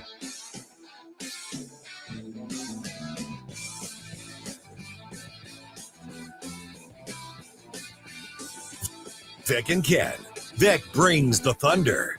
Ken steals the thunder. Ken, Thunder Stealer. The Vic Porcelli Show on 101.9 and 94.1 News Talk STL. And we also have a policy that if you're driving on one of those streets and a mob comes and surrounds your vehicle and threatens you, you have a right to flee for your safety. And so if you drive off and you hit one of these people, that's their fault for impinging on you. You don't have to sit there and just be a sitting duck and let the mob grab you out of your car and drag you through the streets. You have a right to defend yourself in Florida. I'm moving to Florida. Yeah, really. I'll see you later. I wish every governor, I was going to say Republican governor, I wish every governor made that promise to their citizens. Yeah. That if you are, okay, so transparency here, right? Pull back the curtain. During the commercial break there, Ken and I were talking about what if we were in that situation? What if you were in the car with Caddy? So what if the people in the car were Abby, Caddy, Maddie and Daddy? I love that so much. I have no idea. But what if you all were in the same car together? Okay. And you get surrounded by a bunch of protesters? Mm-hmm. Yeah. You're going to run them over? No. Okay. Jay Ashcroft made a great point. He said, we don't want to see anybody hurt at all, ever. The point is here, though, as long as they're not touching my car and they're not cracking windows or anything like that, I'll sit there. Yeah. But the moment somebody tries to start jacking around with my car and breaking a window and trying to pull somebody out, I'm moving. I am hitting the gas pedal to the floor, and I'm not slowing down. In Florida, you don't have to wait that long. No, I know. I'm moving to Florida. You know, and then you asked me, but what about jail time? I said, I don't care. You get to a point. I mean, you've got, okay, so someone's coming into your house and they're going to kill your family. Right. You know, what are you going to do there? You're going to stand there and go, I don't know. Let it happen, I guess. No, you're not, Vicky. And I know you aren't because I know you're armed. Yep. Okay. So it's a horrible decision to have to make. And I hope to God I never have to make it ever. And you know what? I will avoid a situation to try and have to make that decision. Oh, of course. You know, if I know that, oh, well, okay, like this weekend, I'm not going to be driving on Highway 40. I'm not going anywhere. No, I'm not going anywhere. I'm not going near 40 because you know where they're going to start and you know where they're going to end up. You know what, Ken? It doesn't have to be just 40. You know where they're also going to be? Manchester Road and Wideman Road by the Walgreens there. Sure. That's their spot. That's their little protest on Saturday spot. And apparently the officers that are around St. Louis are a little more they have more of an ability to protect us this time rather than in 2020. It's not going to be a 2020 scenario. So I have a question about what you just said, though. Police, county police? I'd say county and city. So is that something Sam Page would have to do? No, it's something that I've heard through the grapevine of people who are officers. Grapevine. They're just not going to. They're not going to let them just burn the place down. I'm just wondering how far up the chain does it have to go before they start adding more police officers to trouble spots? I know. Okay, well, you're saying, okay, you're talking, yeah, that definitely, the Democrat leadership, probably not. Well, then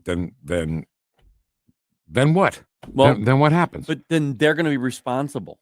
If it's on a weekend, how far up the ladder can you go?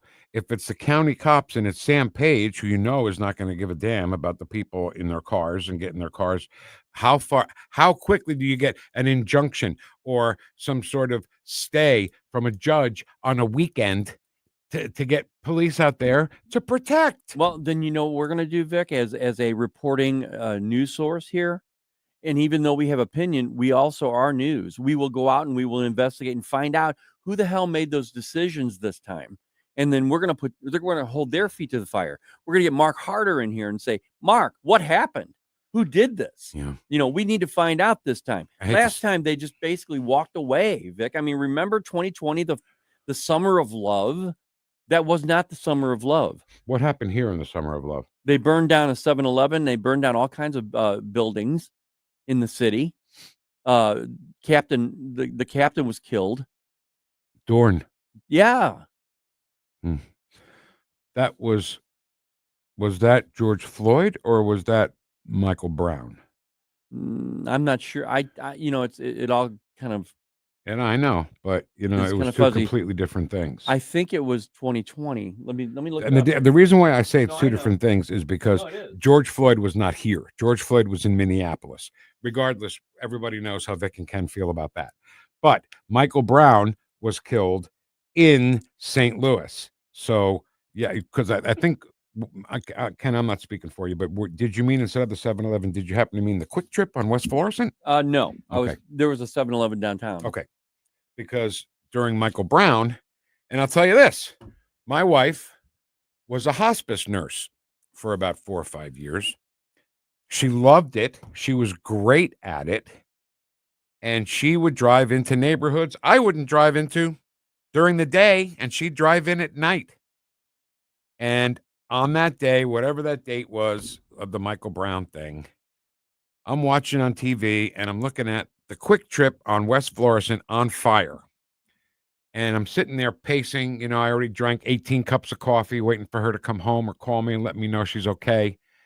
And she came in and she looked at the TV in the living room and she said, "Where's that?" I said, "That's the Quick Trip on West Florissant." She goes, "Oh, I was just in there 45 minutes ago." Yeah. So she missed burning to death in a fire because of protests by 45 minutes. That's scary. That's really, that'd be scary for both of you. I wanted to check here. It says retired St. Louis Police Captain David Dorn.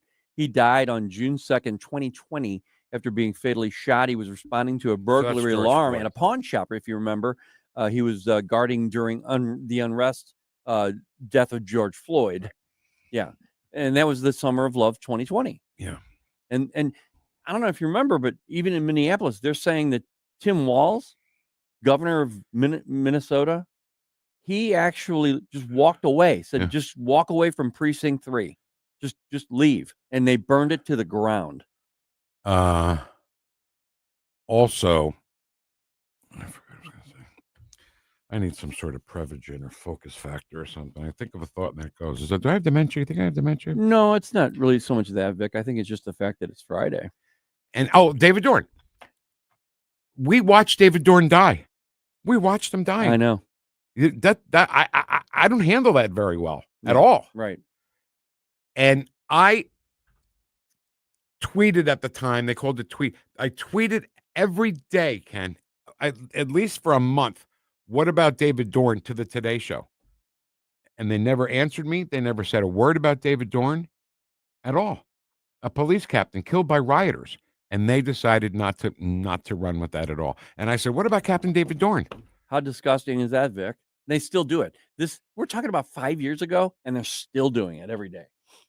It makes me crazy. It just makes me. And Ann Dorn, she continues carrying the torch. She's the best. Yeah, and we've tried to help her. You know, we had the trivia night, and I mean, we try to do what we can do, but you know, it's just horrible. There's no way you can bring him back, and that's the most horrible part of it. How did we get to this conversation? I don't think that's what we promised we were going to talk about. No, but it goes that way. I guess we have to at some point today before we leave, Ken, update everybody on Iran and Israel, right? Before we go, isn't that our job? Isn't that our responsibility? Yep, and we can do it. Yeah, we can do it. We'll fit it in. All right. So tomorrow night is JC's Wayback Machine, and see, this is why this is really cool, because a guy like JC, who has done a ton of music radio here and in other markets before he got here, he's going to do a special segment in the memory of Brian Wilson and Sly Stone. Yeah, he gave us a little teaser by email, and we can't divulge it, of course. Of course, no. You got to listen, 6 to 9 p.m. Saturday night. And I think it's going to be neat. I really do. I mean, when you watch people on the Today Show, kids who are right now maybe 25, 30 years old, talking about Sly Stone. Yeah. Talking about Brian Wilson. What the hell do you know about either of those guys? But when you listen to the music and you realize, wow, I was a little baby kid. You know, I was a little kid when I first heard that song, maybe.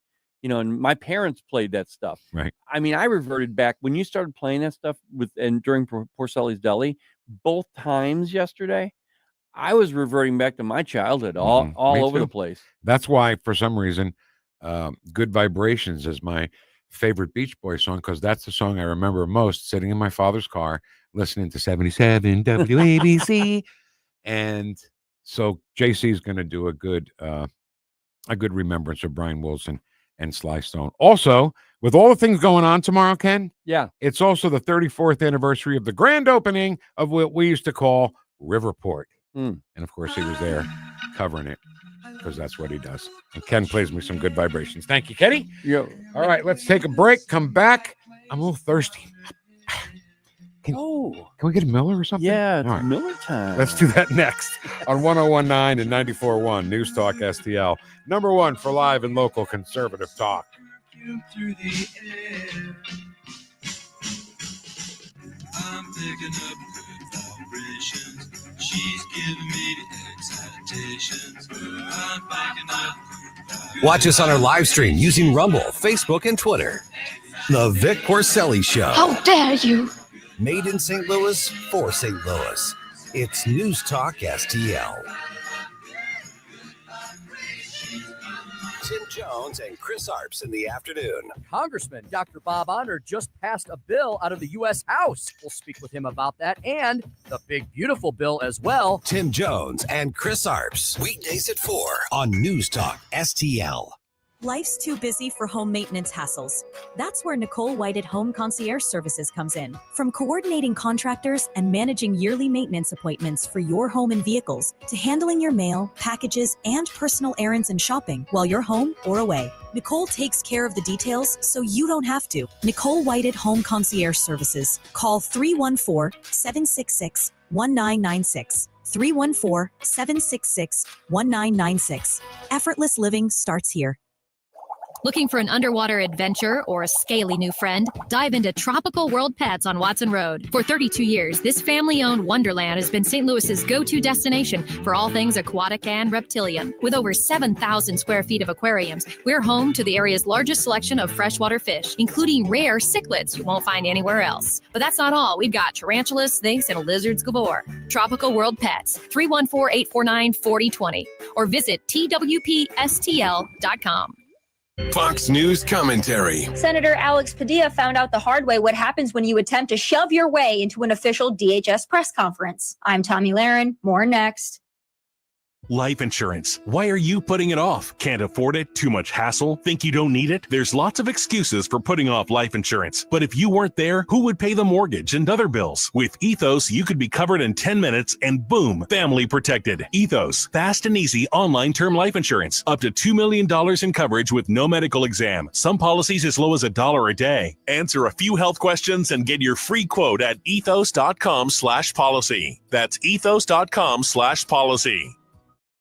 Day, another unhinged Democrat turning up the performance meter for attention and for the benefit of illegal aliens, but mostly for spotlight. Thursday was California Senator Alex Padilla. According to DHS, he attempted a takeover of DHS Secretary Noem's live press conference, refused to obey the officer's repeated commands that he back away, and then, just as he planned, was then forcibly removed from the room. Had he not forced himself into Secretary Noem's personal space, had he identified himself and acted like a dignified human being, let alone U.S. Senator, he wouldn't have been handled that way, but he wanted his own moment. And now, like coordinated clockwork, Democrats are decrying his treatment and insisting it could happen to you. Well, true. If you force your way into a presser and lunge at the DHS secretary, you can bet it'll happen to you. I'm Tommy Lahren, and you can watch my show, Tommy Lahren is Fearless, at Outkick.com.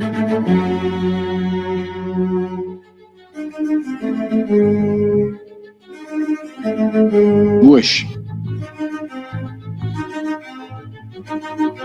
Talk lines are open now at 314-912-1019.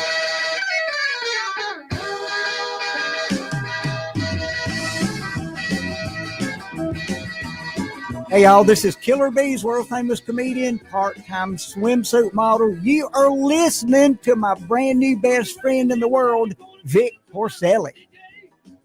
Ken? Yeah. I know I'm biased. This is the best music in the world. Chuck Berry stuff. You're a little biased. I'm a little But it is- biased. but it's still good. It's great. It's wonderful. I don't think they'll ever be able to write music like that again. I had the chance to see Electric Light Orchestra do this song live in 1980 or 81 at the Meadowlands Arena. Two things cool. They did that because I would have cried, literally cried, if they didn't do this song, and they did. And it was also very soon after John Lennon was murdered, so they did Across the Universe. Oh, okay. Yeah. Now, at the Checker Dome, my first concert I ever went to was ELO. No way. Yeah, and unfortunately, I didn't have the experience that you had. My experience was a little bit different because Hall & Oates opened, and they were amazing. Daryl Hall did a vocal solo without any instruments. He did it for 20 minutes, and it was amazing to me. And then ELO came on, and they had the fog, and there were you couldn't see instruments or anything. But they had a lot of electronic problems. Oh, is that? It didn't work out very well for Was them. that them or was it the building? It was probably their production. I mean, it wasn't the band. The band's amazing, but so was the building. Yeah, it was the building. No, I'm saying that they had electronic problems. Their instruments weren't working. They were looking at each other. I got to tell, being in a Sounds band, like it's the building. It was the building. Yeah, probably. I hate to say it.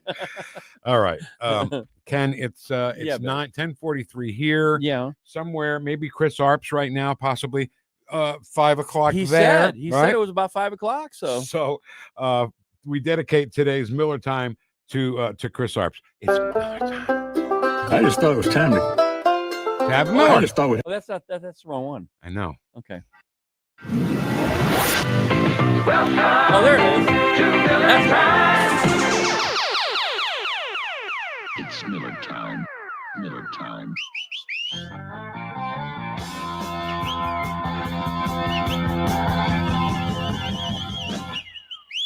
Miller Time. Listen. I want you to understand how much work went into that. How long was that? 20 seconds, 30 seconds? Yeah, maybe 25. You have no idea how much work went into that. Because he has the beginning of the song and finds the exact same note that begins the ending of the song. Right. Am I right? Yeah. Unbelievable. Ken Williams, everybody. Ken. Thanks, Vic. My God. I'm so thirsty. Can you give me a Miller? Miller Time. It's a mammoth task. As President Trump has said, Biden flooded this country with millions and millions of illegal aliens, many of them rapists, murderers, gang members, terrorists, human smugglers, child traffickers, and every kind of criminal and thug that you can imagine on planet Earth.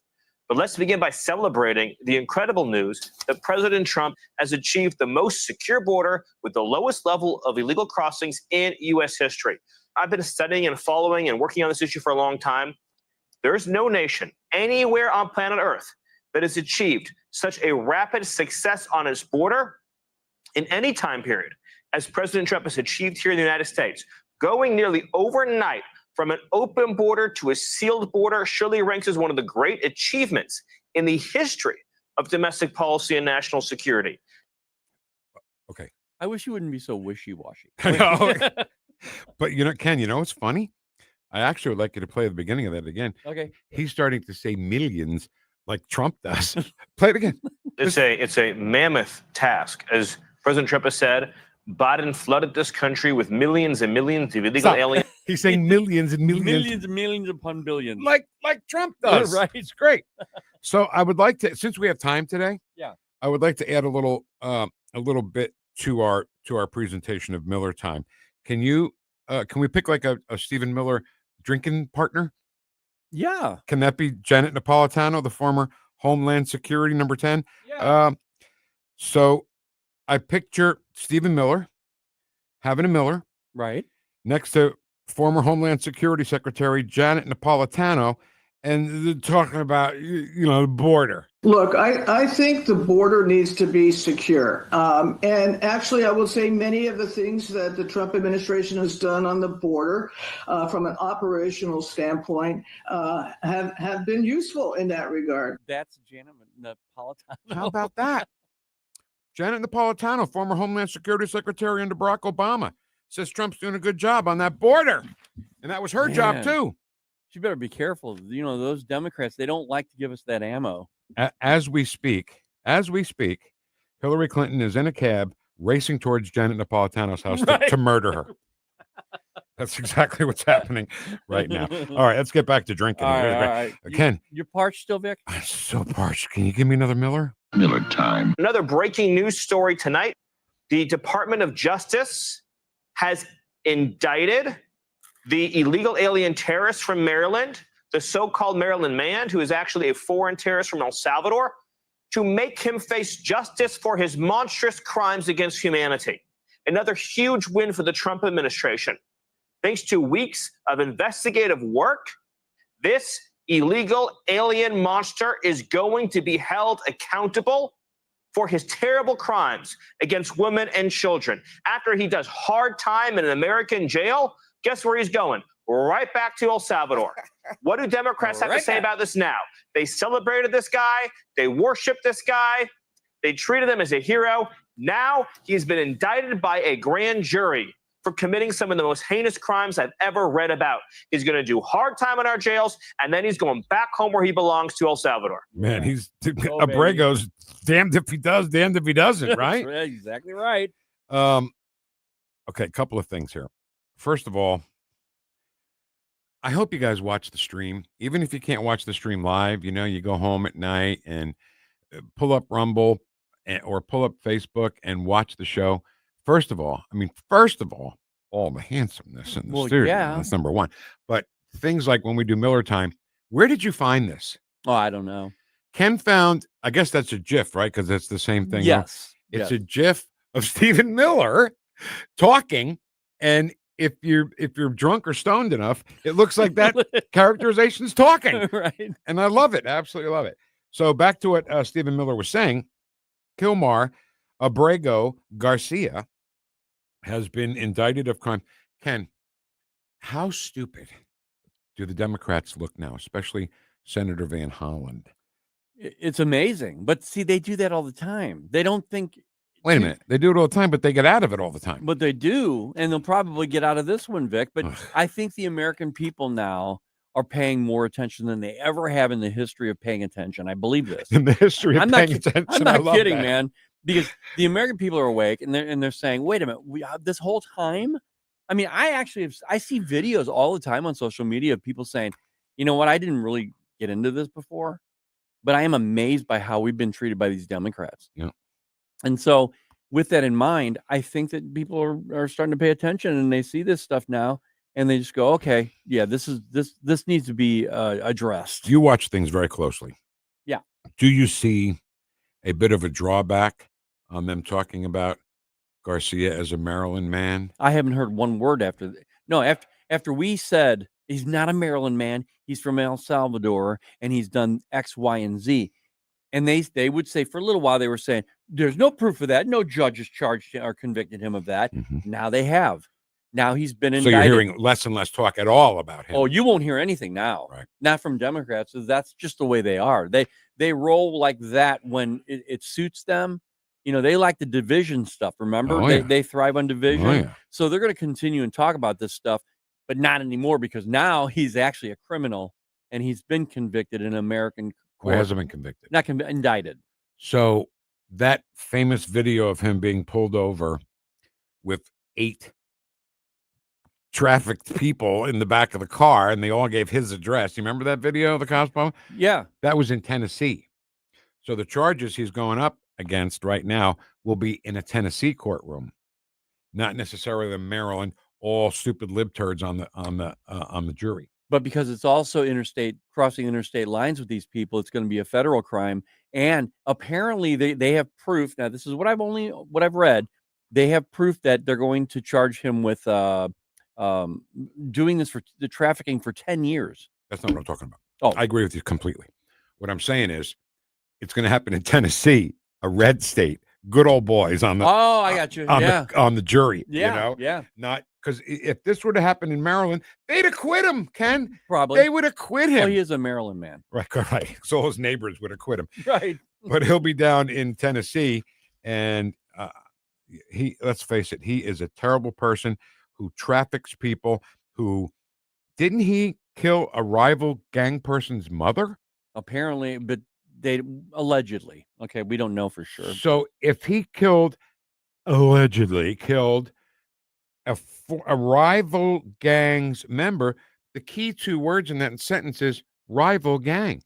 If there's a rival gang, he's got to be in a gang for there to be a rival gang. Well, what's so funny, again, the Democrats don't think that far ahead. And when they were being interviewed in the hearing saying, well, Van Hollen was actually there. And they said, if he's being afraid for his life because of a rival gang, doesn't that say that he was in a gang? Of course. And he goes, oh, no, that doesn't mean anything. Well, it doesn't mean anything. I'm Van Hollen. I don't know I have what you're margaritas saying. in El Salvador with some crazy guy. Right, and he was a nice guy. He was a nice guy. All right, Ken, do we have time for? I know I'm not driving. Can I get one more Miller? As long as you're not driving. I'm not driving. One more Miller. All right. Miller time. This is the thing that gives me the greatest concern about the future of this country is the millions of unvetted, unchecked, and just unknown foreign nationals who have been deposited into this country, not to mention the millions more visa overstays embedded into all of our communities, some operating at the direction and control of foreign governments, foreign enemies, foreign terrorist organizations, not to mention the cartels, which have spread so much bloodshed across this hemisphere that do business with some of our worst adversaries. That's why it's so important to pass the president's big, beautiful bill, because that legislation hires 10,000 new ICE agents to go and find these killers and terrorists.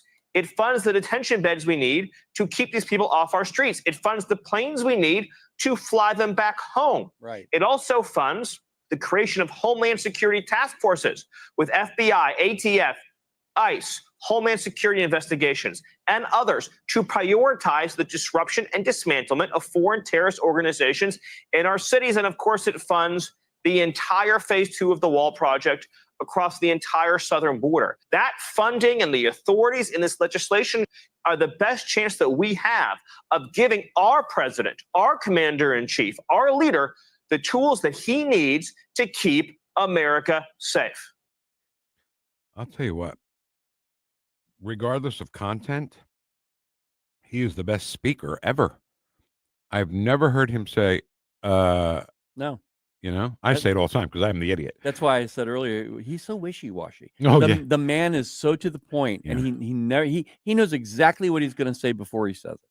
Stephen Miller, he is the deputy chief of staff to President Trump.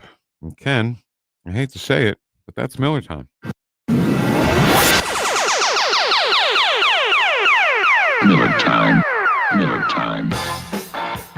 Miller time. Is that it? Wait. I want to hear the people here. Oh, okay, that's it. Ah, right there. Great edit. Oh, my God. Ken Williams, everybody. You deserve a weekend, Ken. Do I really? Oh, thank you, Vic. I'm going to call up Maddie and Caddy and Abby and tell them to take care of Daddy this weekend. Just this weekend. Just this weekend. That's all. The rest of the weekend, you can kick his ass. Right. This Sunday is Father's Day, and he's doing a great job here, and I couldn't do it without him. It's your show, Ken. You know that. No, it's not.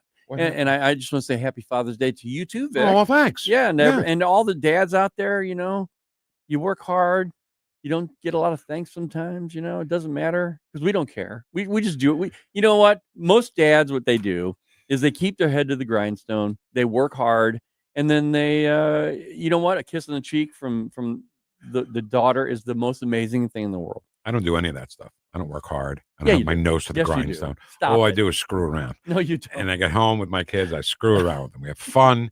Well, that's being a dad. There you go. You're a good dad. There you are. I got to say, I am probably one of the most, what am I trying to say? Different kind of dad. What's the word I'm looking for? I don't know what I'm looking for. Stupidest dad. But I mean, so many of the things that happen in my house are based on something stupid that I said. You know what I mean? Because you're a dad. Dad jokes, of course. Right. But also my son, especially, because he's in the entertainment field now. And I think it's his fault because he made me this way. Yeah. And his wit is so quick. On the day that Patrick Touhey died, right? Yeah. I was sitting at the kitchen table looking at my laptop, and Chris never just walked down the stairs. He always rumbled down the stairs. Yeah. You know? And he comes down, and I said, Chris, Patrick Touhey died. Immediately when I tell you, he said, now Whoopi Goldberg's going to be up all night. From Ghost, right? Right. Henry VIII. I was like, how do you do it? How do you think of things that quickly? No, I one thing about this Vic for Vets dedication to honorees for Veterans Day month. One good thing is that you get the chance to listen and watch the listeners talking about their family members, their parents, everybody, their dads, of course, and it's just such a heartwarming thing to be able to see that. We have a veteran that's Italian to honor today. Yeah, that's next on Vic for Vets on this day before Flag Day. On 101.9 and 94.1 News Talk STL, we'll take some time out for news, and then we're back. Stick around. It's Friday on News Talk STL. Whoosh. All the information I need on the drive to work. Mike Ferguson in the morning. I keep it on throughout the day, whether it's local, national, or something big that's happening overseas. News, analysis, and opinion. St. Louis is #1 for conservative talk. News Talk STL. Get ready, St. Louis. The Cubs are coming to town June 23rd through the 26th. The Cardinals host baseball's best rivalry at Busch Stadium in a series that always delivers. The Chicago STL rivalry is legendary, and the energy in the ballpark will be electric. It's the perfect way to spend a summer day or night at the ballpark with passionate fans and nonstop action. Don't miss out. Get your tickets today at cardinals.com/tickets. Hey, this is Sonny Gray, St. Louis Cardinals for the Lou. Catch a Cardinals game on your next date night or friends night out. Whether it's love in the stands or laughter with your crew, nothing beats ballpark vibes under the lights. Cold drinks, great eats, and Cardinals baseball. Check out Friday Night Live at Busch Stadium and enjoy happy hour price food and drinks all game long. Every Friday home game. Get your tickets today at cardinals.com and make memories that go beyond the scoreboard. Busch Stadium, where great nights begin. Concerned about the condition of your windows driving up your energy bills? I was too, until I called STL Windows and Doors. Call today for your free in-home estimate and start saving tomorrow. 314-277-5952 or stlwindowsanddoors.com. News Talk STL is proud to have Doug Voss of Safe Money Radio as part of our lineup each week. Doug has been a staple on the St. Louis radio airways for many years as one of the leading financial experts in the area. You can now hear Doug and Safe Money Radio 2 times every weekend on News Talk STL. But in case you miss anything, you can check it all out at DougVossSafeMoneyRadio.com. You could also reach Doug at 844-676-SAFE. That's 844-676-7233. Doug Voss is a registered representative. Securities offered through DHL Securities, LLLP, member FINRA and SIPC. KLGY HD3 Clayton, K270BW Belfast, KNVS Bowling Green. This is News Talk STL at 1019, 94.1, and always streaming at NewstalkSTL.com. Breaking news this hour from townhall.com. I'm John Scott. It was a precision strike for Israel, targeting Iran's nuclear program and military sites. Military affairs analyst, retired Lieutenant Colonel Robert McGinnis. They use hundreds of aircraft, sorties, and obviously people on the ground that collaborated with the Israelis to launch drones. They went against nuclear sites, against senior IRGC commanders, and others. The leader of Iran's paramilitary Revolutionary Guard and chief of staff of Iranian armed forces, both confirmed dead. Iran had been censured by the UN's atomic watchdog just a day earlier for not complying with obligations meant to prevent it from developing a nuclear weapon. Officials in Washington stressing that the U.S. had not been involved and warned Iran against any retaliation targeting U.S. interests or personnel. President Trump is currently meeting with the National Security Council.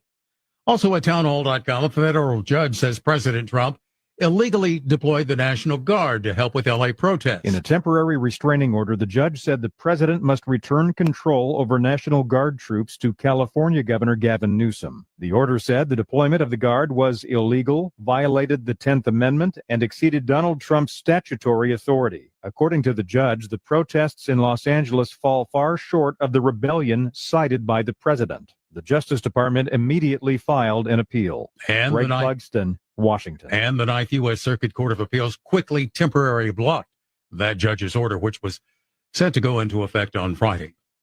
Meanwhile, about 200 Marines have moved into L.A. and will take over their operations at noon local time. On Wall Street, stocks are lower after Israel's attack on Iran, the Dow losing 406 points now. More on these stories at townhall.com. Mike Gallagher here, host of the Mike Gallagher Show. If you know me, you know I only put my name behind people and companies I trust. When it comes to mortgages, I trust Mike and Brian at Fellowship Home Loans. They're not just friends. They've done loans for me, my family. I've seen firsthand how they treat every client like their family. And these days, that personal touch really matters. With the cost of everything up, you might be looking for ways to free up cash. Maybe you're thinking about a cash out refi or HELOC to finish some home projects, consolidate debt, or just get ahead financially. Fellowship is a full-service direct lender, not a broker. They cut out the middleman. That means faster decisions, fewer fees, and less stress. Whether you're buying your first home, downsizing, or refinancing to get some breathing room, they'll tailor fit the loan to your life. Get started at fellowshiphomeloans.com/Mike G. fellowshiphomeloans.com/Mike G, or call 800-510-MIKE, 800-510-6453. Fellowship Home Loans, mortgage lending by the book. Nationwide Mortgage Bankers, DBA Fellowship Home Loans, Equal Housing Lender, NMLS number 19382. This hour of News Talk STL is brought to you by Stifel, serving investors for over 130 years. Contact your Stifel financial advisor at stifel.com. That's STIFEL.com. Getting new flooring can be exciting, or it can be a hassle. To make sure you have a great experience, use Michael's Flooring, like I did. Hi, it's Susie Moore, and Michael's Flooring has become my go-to for quality, variety, and an all-around great experience. They've been locally owned and operated for more than 30 years. Carpet, hardwood, laminate, ceramic tile, natural stone, luxury vinyl, it doesn't matter. Michael's Flooring is ready to help. 3 locations to pick from: St. Peter's, Darting Prairie, and Creve Coeur, or online at igotfloor.com. That's igotfloor.com. I'm Dr. TJ, owner of the Institute of Natural Health, co-owner of Optimal Nutraceuticals, and the host of Wellness One. Wellness One is designed to cut through the nonsense and provide you common sense science-based information regarding health and wellness. On the show, we discuss topics like thyroid health, gut health, hormone optimization, and many others. Our show airs Saturdays at 10 a.m. and 2 p.m. and Sundays at 11 a.m. and 3 p.m. right here on NewstalkSTL. And you can visit us at inhstl.com. That's inhstl.com. McGuire Moving is Silver certified, which means they are great at relocating senior citizens. In fact, McGuire is a household name because McGuire understands the stress involved when moving older adults. So if you or family members need help moving, I highly recommend McGuire Moving. 314-241-0600. 241-0600. Get a free in-home estimate. McGuireMoving.com. Attention all gun enthusiasts, don't miss the big St. Louis County Gun Show, June 20th through 22nd at the STL Athletic Center in Fenton. Over 450 tables of pistols, handguns, rifles, log guns, shotguns, ammo, and more. The fun starts Friday, June 20th at 4, continues all weekend. Admission $14 and good for the entire weekend. Kids 12 and under get in free. With discounts for veterans, first responders, and anyone that mentions Aaron sent me. The big St. Louis County Gun Show, the weekend of June 20th. More info at bkpromotions.us. This hour, the Vic Porcelli Show, brought to you by the Trolley Stop Bakery, the official bakery of the Vic Porcelli Show. You're listening to the Vic Porcelli Show. A 3-hour tour, a 3-hour tour. The weather started getting rough. We squeeze in a dry hump day under partly sunny skies. From New Jersey to Baldwin, Missouri, two behind the microphone, taking the whoosh to the radical left and the putrid swamp. Whoosh. You're listening to the Vic Porcelli Show. Here he is, Vic Porcelli. Yep, taking the whoosh to the radical left. That's right. Cutesy time is over. Okay, our final hour in our 3-hour tour begins now. We will talk to Patrick Touhey from the Show Me Institute. I don't feel like paying for a ballpark or a stadium. I'm a little light this week. Yeah. We'll talk to Patrick about that. Right now, though, it is time for Vic for Vets. Submitted by Miss Laura. Hi, I'm submitting a veteran for your show, my Uncle Richard R. Bertoni. Italian guy. There you go. 3rd Battalion, 10th Marine, 2nd Division, PFC from 1941 to 1944. We're talking World War II stuff here, guys. Bronze Star, Combat V Medal, Purple Heart, and many others. My grandparents immigrated to America in 1921 from Genoa and Rapallo, Italy. In 1941, my uncle lied about his age, as many did, as my dad did, lied about his age to enlist in the Marines, my father in the Army. He was out at Tarawa, on the island of Saipan. He was shot 7 times trying to carry out the radio operator after he was shot. My nonna and nono, that's grandma and grandpa, right, in Italian, were sent a black-edged telegram that Uncle Richard had died heroically in battle. My nonna said, "My son is not dead. If he was, I'd know." She inquired as to where he would be taken if he were wounded. They told her that he would be in Hammond General Hospital in Modesto, California. The next day, she got on the train and went there. When she got there, she asked to see the men who were brought in that had no dog tags. She went down the row of beds of men who were unconscious and found him. Wow. She stayed with him until he was able to travel and brought him home. He met and married his wife and went on to have 6 children, even though one of his testicles were shot off. True story. As soon as he was able to begin volunteering at the VA hospital, as he got older, he grew a wonderful curly white beard and volunteered as Santa for many years.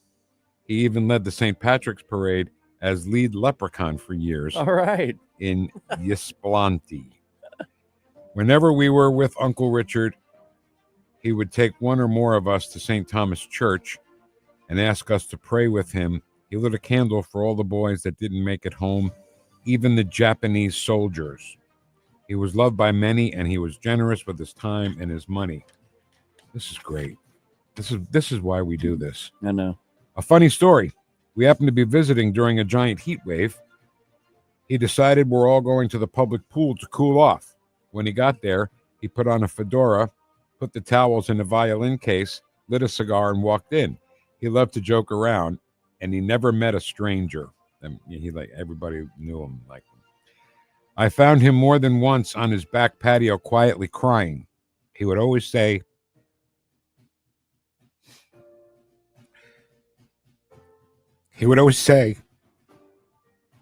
that he missed his buddies from the war. And hope he lived the miracle of life that God gave him well. Just thought Vic might like knowing another Italian. That was an incredible Marine. I'm the daughter of an Air Force captain, the sister of a Navy Master Chief, the mother of a Marine, and the mother of another son in the Army. God bless you.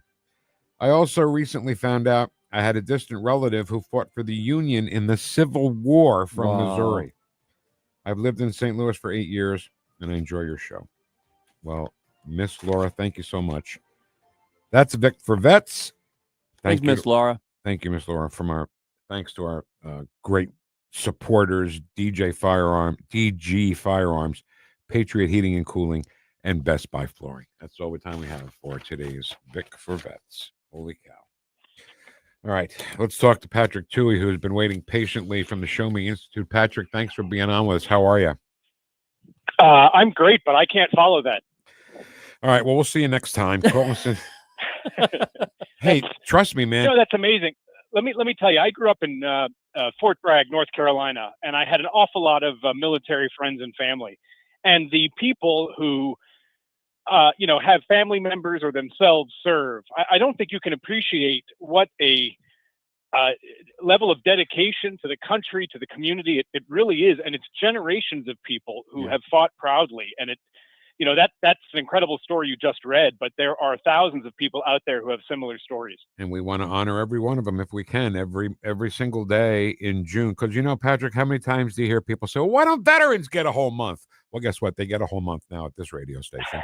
and also, Vic, I want to tell Patrick, if you can, Patrick, and this is to everybody, send your veterans information to me, Ken at NewstalkSTL.com. That's Ken at NewstalkSTL.com. And give me as much information as you can. Patrick, you do the same thing, okay? Absolutely.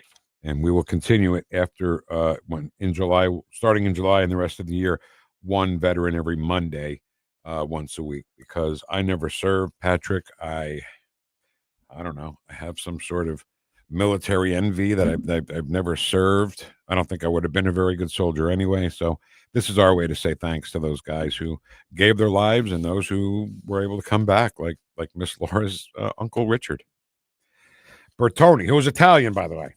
Throw that out there. Okay, let's talk business here, Patrick. It's been a tough week. We had some stuff to pay for. I can't afford a stadium right now for the Chiefs or the Royals. So, what in the hell is going on here? This is what kills me. We've been hoping in this state for no more personal property tax, no income tax, less real estate tax. Not only are we not going to get it, they're going to stick it to us and make us pay for a stadium. Well, look, the silver lining is that Clark Hunt and John Sherman won't have to pay taxes, right? So that's a win. We're getting there slowly. Yeah. I mean, look, we can't all own stadiums, Vic. I mean, you're asking too much. Right. It just kills me that. No, Go ahead. It makes me crazy. I had the opportunity to sit through the Senate hearing last week and the House hearing just the other day. And, I don't generally like to go to hearings because they are so frustrating. Mm-hmm. But as my colleague David Stokes reminded me, it's a good reminder sitting in there of how bad things are. And I think a lot of people, certainly I did when I moved to Missouri, I saw all the members of the legislature with R's next to their name, and I thought, this is going to be great. I grew up in Maryland and Massachusetts, where the Republican Party is the third party. Right. But I've got to tell you, after 20 years, man, these guys don't act like it. I saw legislators who should know better absolutely fawning over the deal, fawning over the teams, talking about the romance of having a team and how much they love the team and all that stuff. And I get it. That's valuable, but this is a bottom line deal. This is a checkbook thing, and the teams don't love us back. They've made that very clear. For them, this is a financial transaction, and I just wish our legislators would react the same way. You don't go into a car shop and say, "Gosh, I really love Toyota. Toyotas are great." Because what happens? The salesman knows you're hooked, and he's not willing to negotiate anymore. Yep, that's right. And the billionaires as the owners, the millionaires who are the players, more millionaires who are the politicians, and us. And we don't even get a free beer, for God's sakes. No, quite the opposite, as a matter of fact. But I don't want to, we've got to be careful as conservatives to not veer into kind of class warfare stuff, although it is very tempting, especially in deals like this. If you and I owned a baseball team or a football team, we would be asking for exactly the same thing. And if legislators are stupid enough to offer it, then you know what? You and I are going to take as much money off the table as we can. My wish is that the legislators wouldn't play the fool time and time again. So, while I want these guys to pay for their own stadiums, I also understand that the legislature has made it really inviting to go in there and ask for anything, because they're pushing on an open door. At the state, city, and county level, politicians are begging to give these guys money. That's like saying, give me your money in the street. Guy comes up, give me your money. No, I'm not giving you my money. I got a gun. Oh, okay, here's my money. Yeah. There's not much difference. No, and Patrick, that's the same thing like Donald Trump. They would accuse him, oh, well, he's just gaming the system. Well, the system is a system. I mean, it's legal. Right. He's going to do what he's going to do. He's a businessman. But we can say no. No, we can say no. But what Patrick's saying is you can't just blame these owners because I get it. We could say no. What did you also say a couple minutes ago, Patrick? Oh, you're looking at all these R's. Hey, we got a super majority in the Missouri House and Missouri Senate. This is going to be a breeze. And it never is. No, it never is. And look, not just Missouri, but around the country, Republicans are just as bad on these type of deals as Democrats are. They fall over themselves wanting to give away money. There's no sense of fiscal accountability or even just not being a sucker. Like I would respect them a little bit more if they at least push for a better deal. For example, if we build the Royals a new stadium in downtown Kansas City, it would be great if the city maintained the naming rights. Like that would be some income for us. Right. But we don't even ask for that. They get everything, and taxpayers get nothing. And it's it just reminds me of why I don't make a habit of going to the legislature, because they break my heart. So you were at the hearings. Did anybody in those hearings say, having a professional sports team in your city does not really cause a whole lot of good economic activity? Certainly, David Stokes and I testified to that effect. I think probably one or two of the members of the committee understood that, but the pressure on them is to go along to get along. You don't have to be a mathematician to read the room and see that this thing is going to pass. So I will forgive legislators who don't want to take on the fight, because it's no surprise how this turned out. I sitting in the hearing, I leaned over to my colleague David and I said, "We are wasting our time being here." And he said, "Look, our job isn't to win elections. Our job is just to show up and provide information." And he's exactly right. But I get it. I get it when people kind of throw their hands in the air and say, "What's the point?" Because the fix is in. We're having a conversation with Patrick Touhey from the Show Me Institute at Show Me on X, and you can go to showmeinstitute.org for more information about Show Me. Patrick, one thing Vic and I always refer to is the whole thing, like, say, in Green Bay, Wisconsin, they get a return. I mean, why couldn't one of the Congress people had the balls to just say, "Hey guys, instead of just taking all of our money, why don't we have a little input here and then get a return on that?" None of that ever happened. In a town we wouldn't even know existed. Right. We wouldn't even know Green Bay existed if there weren't the Packers. Well, I thought of them a while ago when I found that Forbes listed the value of the Royals at about $1.3 billion. Now, the Royals want more money to build a stadium.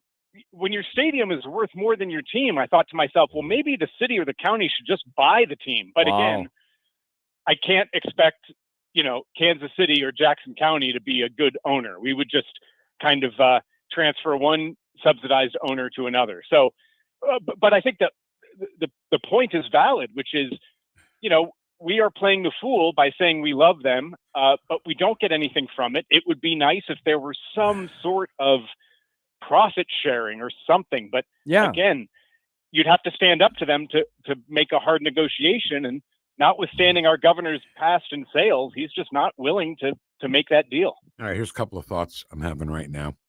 First of all, Donald Trump, the art of the deal, right? One of the things he always says is you got to walk away. Sometimes you got to say no, and you got to walk away. And what would be the big deal? Now, stay with me here, guys. What would be the big deal if the Chiefs and the Royals played in Kansas, and they were still called the Kansas City Royals and the Kansas City Chiefs. Because let me tell you something, Patrick, the New York Giants play in New Jersey.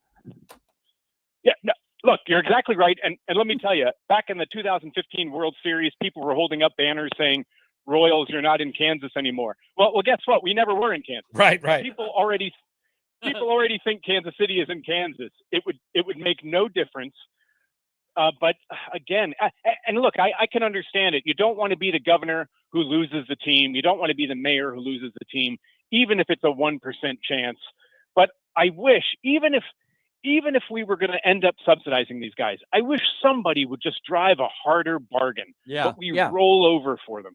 We absolutely roll over. And let me tell you one other thing. This is going to make your head explode. The head of the Missouri Economic Development Corporation got in front of the legislative committee just 2 days ago and started her testimony by saying, I am under a non-disclosure agreement with both the teams, but I will try to answer your questions. And I was like, what?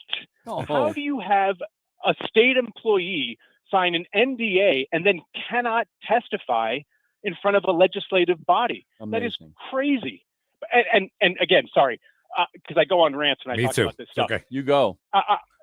She said that, and then I kind of looked at the legislators' faces for some sort of like shock and awe. Nothing. They must hear this all the time. It is, it should be criminal. And now I understand if you're a vendor and you want to provide asphalt services to a city or county, and you're bidding against other asphalt companies, then yes, the city can enter an NDA or disclose or refuse to disclose some things because that's your, competition. I get that. But these are subsidies. There's not another football team competing against the Chiefs to be here. These are just subsidies. The public has no benefit of keeping these things secret, yet it's, we've gotten so bad that even an NDA doesn't seem to, rankle anyone except for me. I'm the fool in the back of the room going, this is, I'm looking around. Does everyone else hear this? Am I taking crazy pills? Hey, you guys paid attention? All right. So, Patrick. again, Go ahead. I gotta settle down. I'll take Father's Day weekend to myself and let my blood pressure return to normal. Do that. Absolutely do that. Thanks so much for your patience this morning, for waiting for us to do the vet thing. We appreciate that. And let's talk again soon. You're always a great conversation. Oh, thank you so much, guys. Take care. Hey, happy Father's Day, Patrick. Thank you. ShowMeInstitute.org. Yes. Is where you can find Patrick and David Stokes. And Dave, great friend of the show. Oh, yeah. Heavyweight champion of municipal policy, all that stuff. I don't know how people put up with us sometimes. But we have fun, right? Yeah. We have fun. All right, Kenny, let's do the chat box next. Absolutely. And then the wheel of audio clips coming up at 11:41 on 101.9 and 94.1 News Talk STL. Welcome home.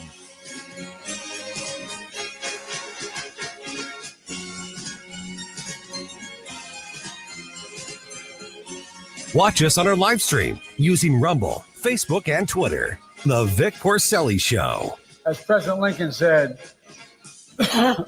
what, do you have a cough due to cold? Made in St. Louis for St. Louis. It's News Talk STL. All right. So Sunday morning, Father's Day. Why don't you get up early? I'm sorry, let me ask, is getting up for 9 o'clock early on a Sunday, or do normal people do that anyway? Normal people do that. Oh, shut up. For me, it would be getting up early. Yeah. Getting up early, grabbing a cup of coffee, and tuning into the radio station to listen to Serenity Wealth Now radio show. What happens on that show? Oh, fun with finance the whole hour. Damn.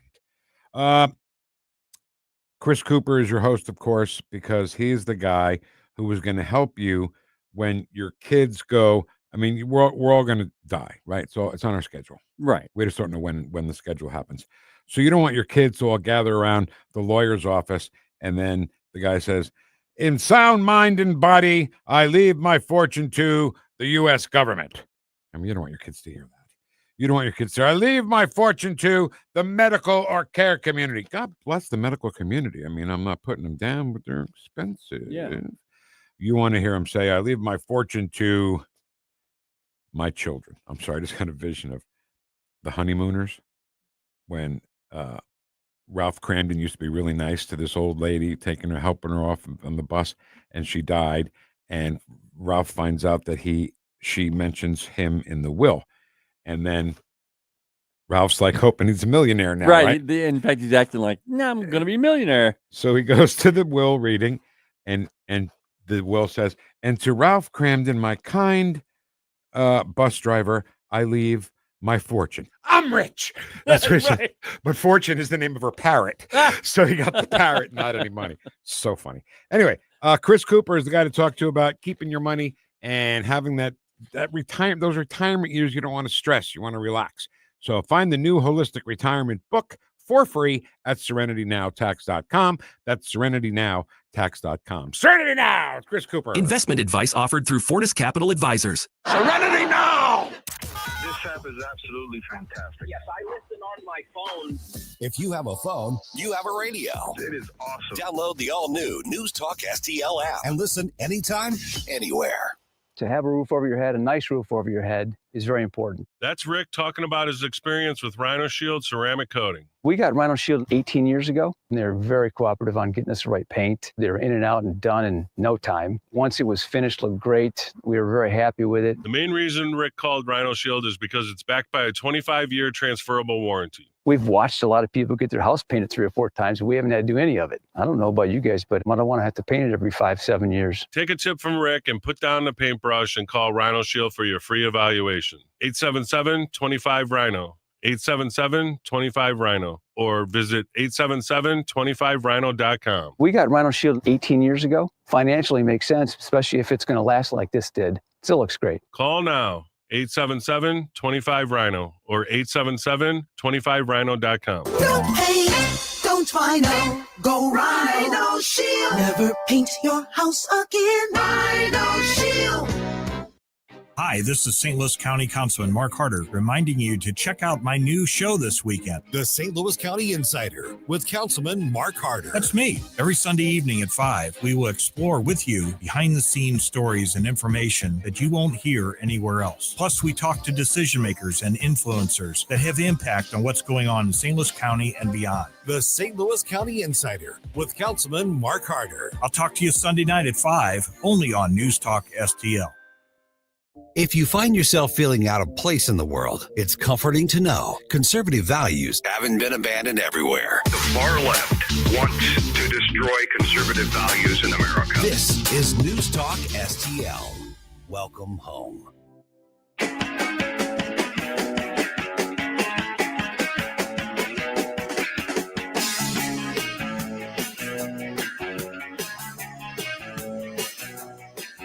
Talk lines are open now at 314-912-1019.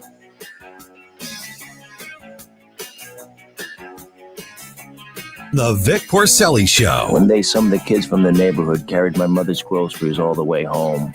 You know why? It was out of respect. On News Talk STL. A lot of instrumental songs there. I know. You got to change that. Yeah, we do.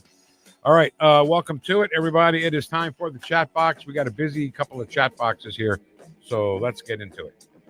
Ken, I'm sorry, will you do me a stupid favor? My phone, I can't reach it. Yeah. Let's start in Facebook. Happy Friday the 13th. Oh, my God. Besides everything else, it's Friday the 13th. I don't think people in Israel want to hear that, do they? Okay. I just want to see if there's people in the... What are you doing there? Checking the chat box on the app. Oh, okay. For what are you watching Department Q on Netflix? That was 58 minutes ago.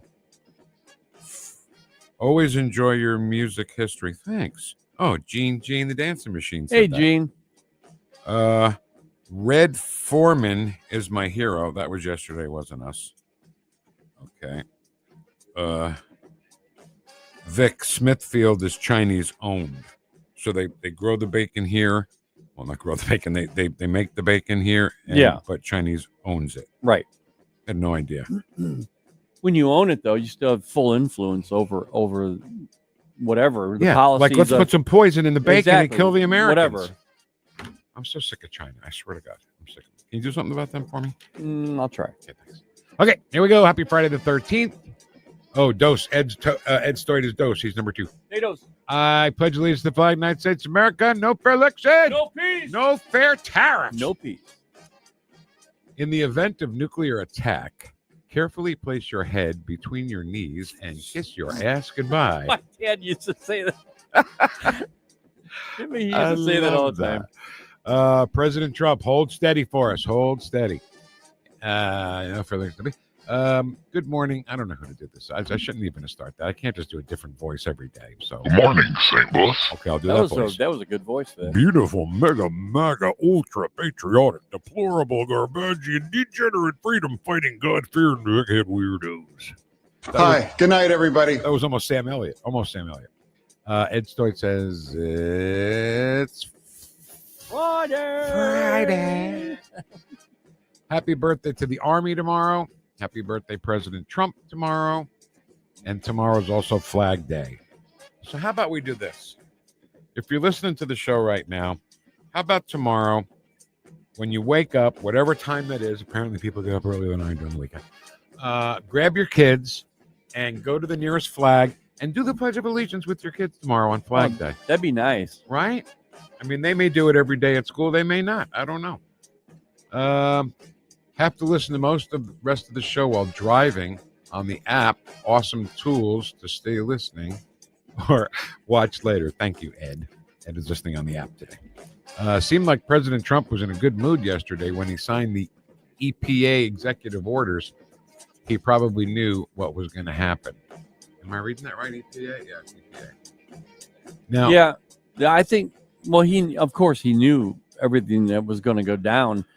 But like we talked about, you could just tell in his tone, it was very serious at certain points. You were like, wow, okay. Well, how about pulling everybody out of Iraq? Yeah.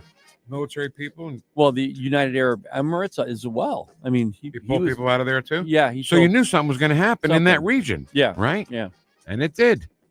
101 straight up says, you stammered him, Vic. Ashcroft, I mean. Did I stammer the former Secretary of State? That mean I was stammering or the Oh, I don't know. Okay. Barry says, on a plane over the Pacific going to Hawaii, whoosh and aloha. Barry's going to Hawaii. Whoosh. God. Wow. Stay away from the pakalolo. That stuff will knock your socks off. Wow. What is pakalolo? I don't know. Oh my God. He asks Barry, vacay. It's a beautiful state. And then Barry has disappeared. He's somewhere in the wilderness of Hawaii. Israel seems to have amazing technology and intelligence units. Pretty sure they wouldn't let a weather balloon surprise them or let it wander across the country. No, they wouldn't. They would never. They tricked Iran. They sent a memo somehow to all the Air Force leaders. Hey, meeting today, 3:00. Be there early. And they all get there, and that's where the bombs hit. How'd they do that? Crazy. I don't want to know because I don't want anybody else to know. I just want them to do what they're doing. I just want to stay their friend. Yeah, me too. I don't think it happen here again either. Not today, at any rate. We no longer have a dead president in the White House. Oh, they're talking about the balloon? Yeah. Yeah, the balloon would never, before Biden, that balloon would never have gotten into our domain. Never. We didn't have many. Yeah. We didn't have many treasonous generals then.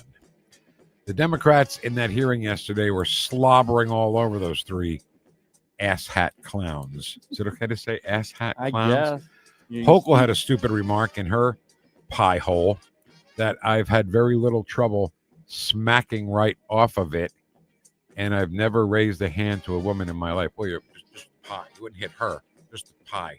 Yeah. Shut your pie hole.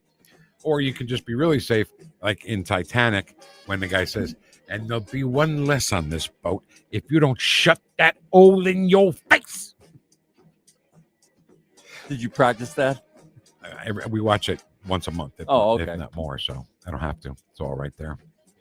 If Pritzker thinks Illinois has a constitutional right to oppose federal law, then we citizens of Illinois have this constitutional right to secede from Illinois. Yeah. You know what? Do it. You must have got manure for your brains. Pritzker is too busy supervising the removal of toilets for lower property tax rates. You remember that? But only for himself to read stupid little old Illinois laws, man. Vaguely. Okay, so he went to buy a mansion, and he got it for pennies on the dollar because apparently he removed all the. No, it's for renovation or something. It had something to do with him getting a really, really good deal because if he removed the laboratory facilities, then he would get an amazing deal, and he did. How about that? How does that work? Oh, Barry says he's on his third Mai Tai. Keep Barry away from the chat box. Yeah. Bupropion XL for mental focusing. Oh, that's what I need. Or Prevagen or Focus Factor. Or that. I'd be asleep by the second one. 101 says he'd be on the second Mai Tai. Lunettes, that's some nasty stuff. I love Miller Time. Thanks, Susie. Susie loves Miller Time. We work hard, keep our nose to the grindstone, come home and drink beer. What we do, baby. I rarely drink a beer. I like bourbon.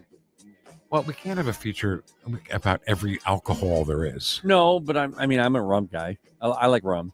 So if we ever have somebody in the Trump administration who happens to be Captain Morgan, sure, we can do it. Sure. Or if there's somebody named Jack Daniels, right? Right. We'll celebrate them with something here on the show. DJM says, "Oh my God, I'm dying." Chris's crack about Whoopi Goldberg being up all night. My husband never saw Ghost. Now we have to watch it so he can see why I was laughing until I cried. DGM211 is a woman. Hey, how you doing? That was in Ghost. And you have to see it. You have to see it. It's just very funny. And Chris immediately says, now Whoopi Goldberg's going to be up all night. So, well, I'll be. Another state employee bought and paid for. That's DLW. Well, we got DGM and DLW. It's not difficult to assume that they're all bought and paid for. True. Today may be Friday the 13th, but it's also feast day at St. Anthony of Padua. That's Brian Hedwig. All right. He's our friend. Yeah. Incarnate Word. Right. Fish fries. Lunette says, hey, it works. I don't know what. Something works. Okay. Let's talk about the fact that President Trump incited an erection. Whoa. That works. That works. Allison says, praying for Chris and his wife's safety.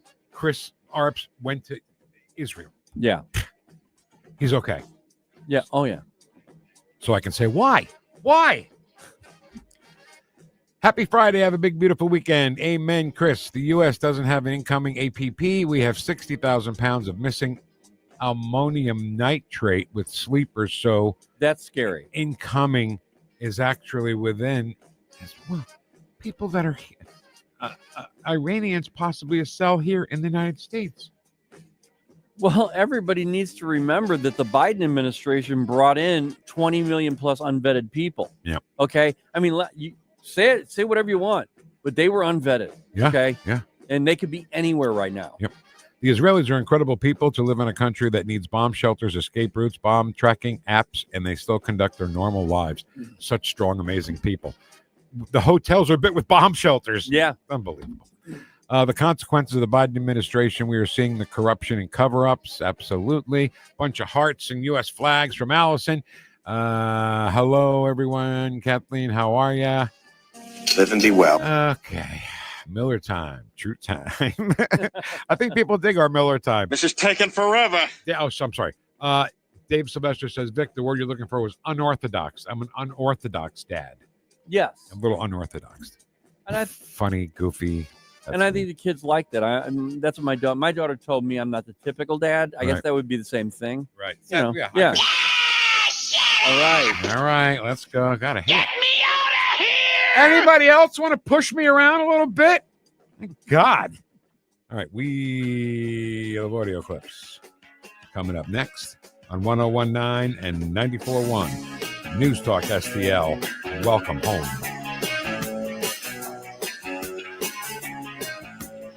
Hi, good night, everybody.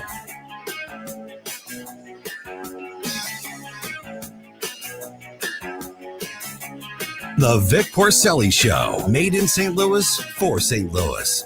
It's News Talk STL. On the next Larry Connors, USA. So many things on the plate today. Everything from LA violence to Israel. Coming up today. Larry Connors, USA. Now, weeknights 6 until 8 on News Talk STL. This is Tony Colombo, and my favorite Capriotti sandwich is the cheesesteak made with American Wagyu beef from Snake River Farms, and you have to include a side of their amazing fries. I love Capriotti's, and you will too. Open 9 to 9 daily on Manchester at McKnight in Rock Hill.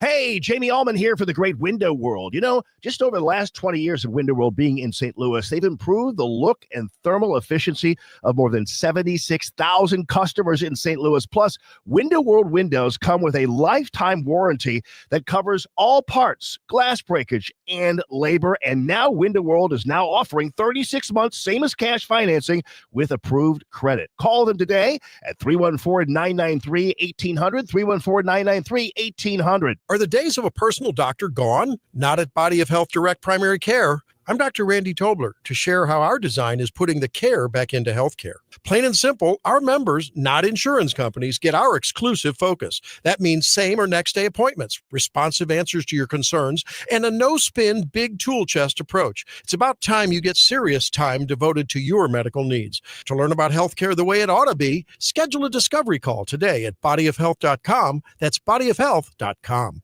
Hey, DIY warriors, ready to transform your outdoor space? Start with Lee May Concrete Block, St. Louis's trusted family-owned manufacturer since 1947. Whether you're building a retaining wall, creating a backyard fireplace, or pouring concrete, Lee May's got you covered. From compact blocks to large cast concrete, they provide materials and professional guidance to bring your vision to life. Military and first responders get special discounts. Visit Lee May Block Showroom or LeeMayBlock.com. Lee May Block, building your dream one block at a time.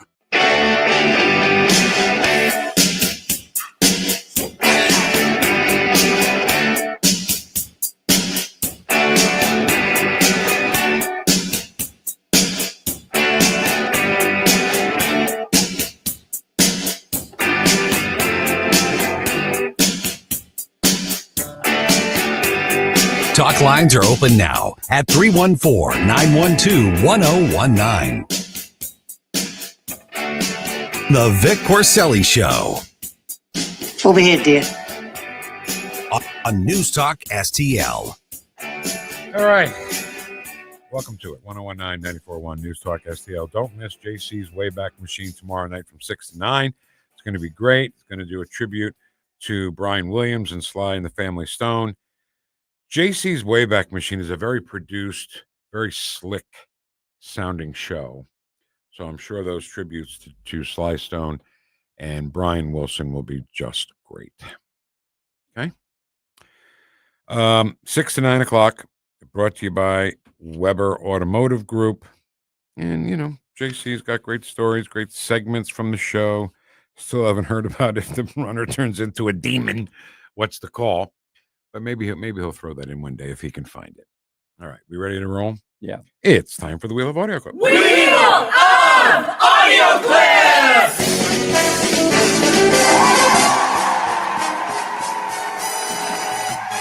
It's America's favorite game show, the Wheel of Audio Clips. Here's the host of Wheel of Audio Clips, Vic Porcelli. Thank you, Jim Malta, very much. Hey there, studio audience. Oh, man, Ken, they love you. It's not me. So what happens is we play these audio clips all week. Ken works hard getting all these audio clips. And whichever ones are the best ones, we put on the Wheel of Audio. And we spin the Wheel of Audio, and wherever it lands, that's what we listen to. It's just kind of a best of audio of the week. We just do it funner than other people do. Other people's are boring, right? Right. Okay, we'll spin the wheel. All right, here we go.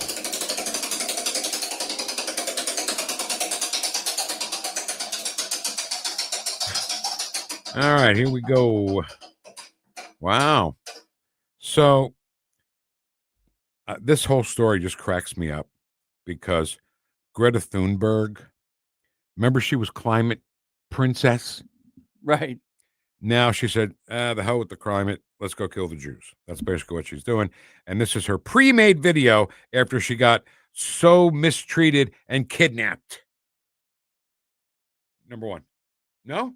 No, I got to do it another way here. Hold on. You want me to do it? No, I got it. I am Greta Thunberg. My name is Greta Thunberg and I am from Sweden. If you see this video, we have been intercepted and kidnapped in international waters by the Israeli occupational forces or forces that support Israel. I urge all my friends, family and comrades to put pressure on the Swedish government to release me and the others as soon as possible. Yeah, from Sweden. So she's going into a situation where she knows in advance. She makes this pre-made video because she knows in advance they're gonna stop them and do whatever they do. But she knows she's not in any danger whatsoever. She knew she was not going to make her destination. That's what it is. Exactly. That was the pre-plan. We'll just go so far. We'll release this thing. I'm being kidnapped. Blah, blah, blah, blah, blah. Right. How dare you? And she's from Sweden, but you're wearing lederhosen. Yeah, Inga from Sweden. It's trading places. Are you with me? Sweden, yeah. Okay. All right, let's spin the wheel. All right. How do we still have a job here? Okay. Lots of stuff on the wheel. Ken's got the extra big wheel of audio today. Oh, yeah. Uh-oh. Minnesota State Rep on live TV with a big admission. Because his mother had died. My father, as the one... It just shut down. Hold on. Hang on, everybody. Hang on. Because his mother had died. My father, as the one processing the paperwork, put my grandmother down as his mother. And so I am illegal in this country. My parents are illegal here in this country. Why would she say something like that? Is this a trap? It's virtue signaling. Wait a minute. Is it a trap? What do you mean a trap? She said, I'm illegal. So then are they going to go after her and say you're illegal, you got to go? Oh, see? Here come the brown shirts. Trump is Hitler. Okay, but if you're doing something wrong, why wouldn't somebody come after you? I don't get it. So if they couldn't, if it's a trap, that means that she's doing something, she's not doing anything wrong. No. It's a trap because she's admitting that she's illegal. Say, come get me. She's not saying it that way, but she say, I'm illegal. Come get me, brown shirts. And then they should, and that's okay. Okay. You know what? I don't care. Don't apologize. They're not going to be apologetic about it. Who's not? Tom Homan. Right. No, he's not. Homeland Security. They're not going to be apologetic. They're going to go get her. They're so stupid. If she's doing it illegally, they're going to go get her. And can I take a minute to talk about this Alex Padilla thing yesterday? Yeah. All the Facebook political experts today, they took a U.S. senator, threw him to the ground, and dare they? Handcuffed him. Well, he barged in on a news conference, and, I didn't get a chance to get to it all, but, somebody was like, oh, well, Noam knows exactly who Padilla is. No. That's not the point. It doesn't matter. It's the people who are protecting Noam, whether they know Padilla or not. They clearly didn't, so that's the trap. They took a Hispanic senator that nobody really knows with brown skin, right? Sent him in there to get roughed up so they can say, look, Trump is a Nazi and there's the Gestapo. I totally agree, Vic. If you've seen the videos, this man, if he was, I think about it this way, if this senator was standing there and he said, excuse me, Secretary Noam, I have a question for you. Nobody would have attacked him. Nobody would have said a word. They would have let him speak. It's all part of the trap. Exactly right. He came blazing in like he was going toward her and screaming and yelling. Yeah, and they stopped him. Not during the time for questions and answers at the time. It was just her statement. She was going to do a statement and then take questions. This was when she was doing her statement, and he came in, barged in, and what do they think they're going to do? I'm done. Just spin the wheel. So they put all their energy into that stuff instead of helping out America. My point is, it's a trap, Ken. It's a trap. Everything, you got to stay a step ahead like the Israelis do. All right. MSNBC, once again, trying to claim that Americans don't want all illegal aliens deported. 5, Ken. Oh, you having technical difficulties beyond control? Just a little. I'm just trying to find a way to make this thing play. That's all. I'm going to file a grievance with the union. Yeah. Do we have a union? We don't, do we? No. Okay. Here, I'll do it. I'm going back to the animal crackers. Where the public, I think, thought they were getting what they thought they wanted. I mean, the New York Times Siena poll number on do you support deporting adjudicated violent criminals is pretty high. The number is 87%. The numbers for deporting people who have not committed crimes, who are married to Americans, who have been here a long time, or who have jobs here, who have kids here, all less than 15% of all Americans. I don't believe that. No. At all. No. Yeah, I'm sorry. I always go to the bank robber analogy, but you can't say, oh, well, he only tried to rob the bank. He didn't actually do it.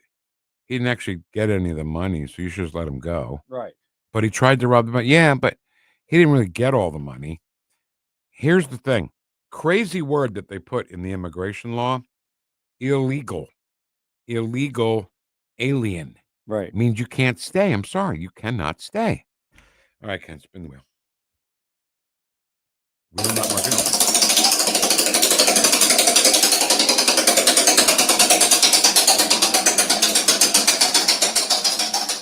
All right.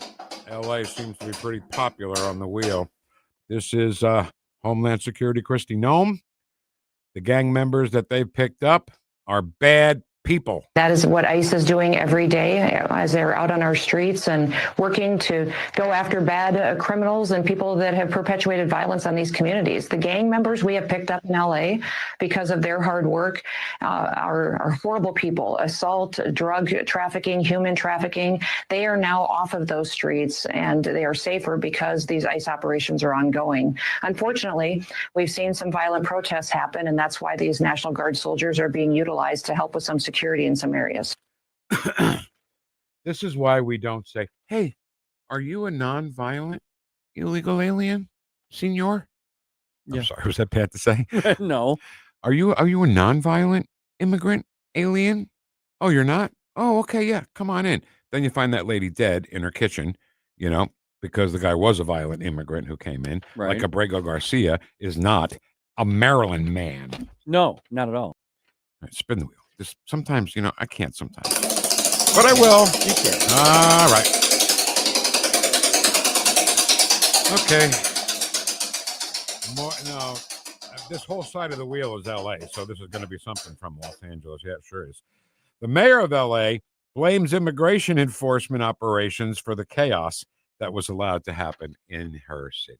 I just have to say that if you dial back time and go to Friday, if immigration raids had not happened here, we would not have the disorder that went on last night. I will tell you that it is peaceful now, but we do not know where and when the next raids will be. That is the concern, because people in the city have a rapid response network. If they see ICE, they go out and they protest. And so it's just a recipe for pandemonium that is completely unnecessary. Nothing was happening here. Los Angeles was peaceful before Friday. Do they understand what they're saying? I mean, she's not the only one, the only Democrat saying this stuff. If you just would not let ICE do their job, we'd be okay. It was peaceful before I showed up. That is irrelevant. But it wasn't peaceful behind the scene. Just go with me. Okay. Just say it was. All right, okay. Because that's what she's saying. Right. She's saying that it was peaceful before I showed up. That would be irrelevant. The lawyer would say, I object, Your Honor. What's the relevance of whether it's peaceful or not if they're still illegal in this country? Yeah. Right? Right. And the judge would have to say sustained. Handsome lawyer, your objection is sustained. Right. So I don't want to hear it. All right. Can we do one more? Let's do one more. Just one more.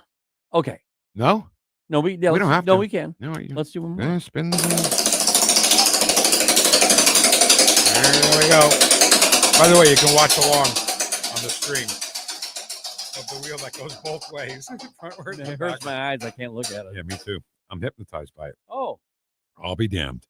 Our friend, our president, Donald John Grover Cleveland Trump. What's the bar for sending Marines to The bar is what I think it is. I mean, if we see danger to our country and to our citizens, we'll be very, very strong in terms of law and order. It's about law and order. Law and order and doing the Trump dance. That's what it's all about. Did you see when he visited Fort Bragg? No. And he was doing the dance. Oh, I did see that. And then the soldiers started doing it. Is that right? It was awesome. I love that. Yeah. I'm sure the soldiers love President Trump. They did. Yeah. So listen, before we shut it down for the week, I just want to say one thing. My prediction is that after this military parade in Washington, D.C., they're going to find a screenshot of the president just waving to the troops or waving to the people. And they're going to put that next to Hitler doing the Heil Hitler thing. Okay. And they're going to say, look, see, it's the same thing. He's Hitler. This is a Nazi thing. I think you're right. We'll see. See what happens.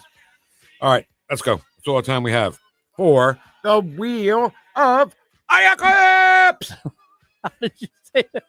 Huh? There we go. No, I mean, why are you laughing at it me, was though? good.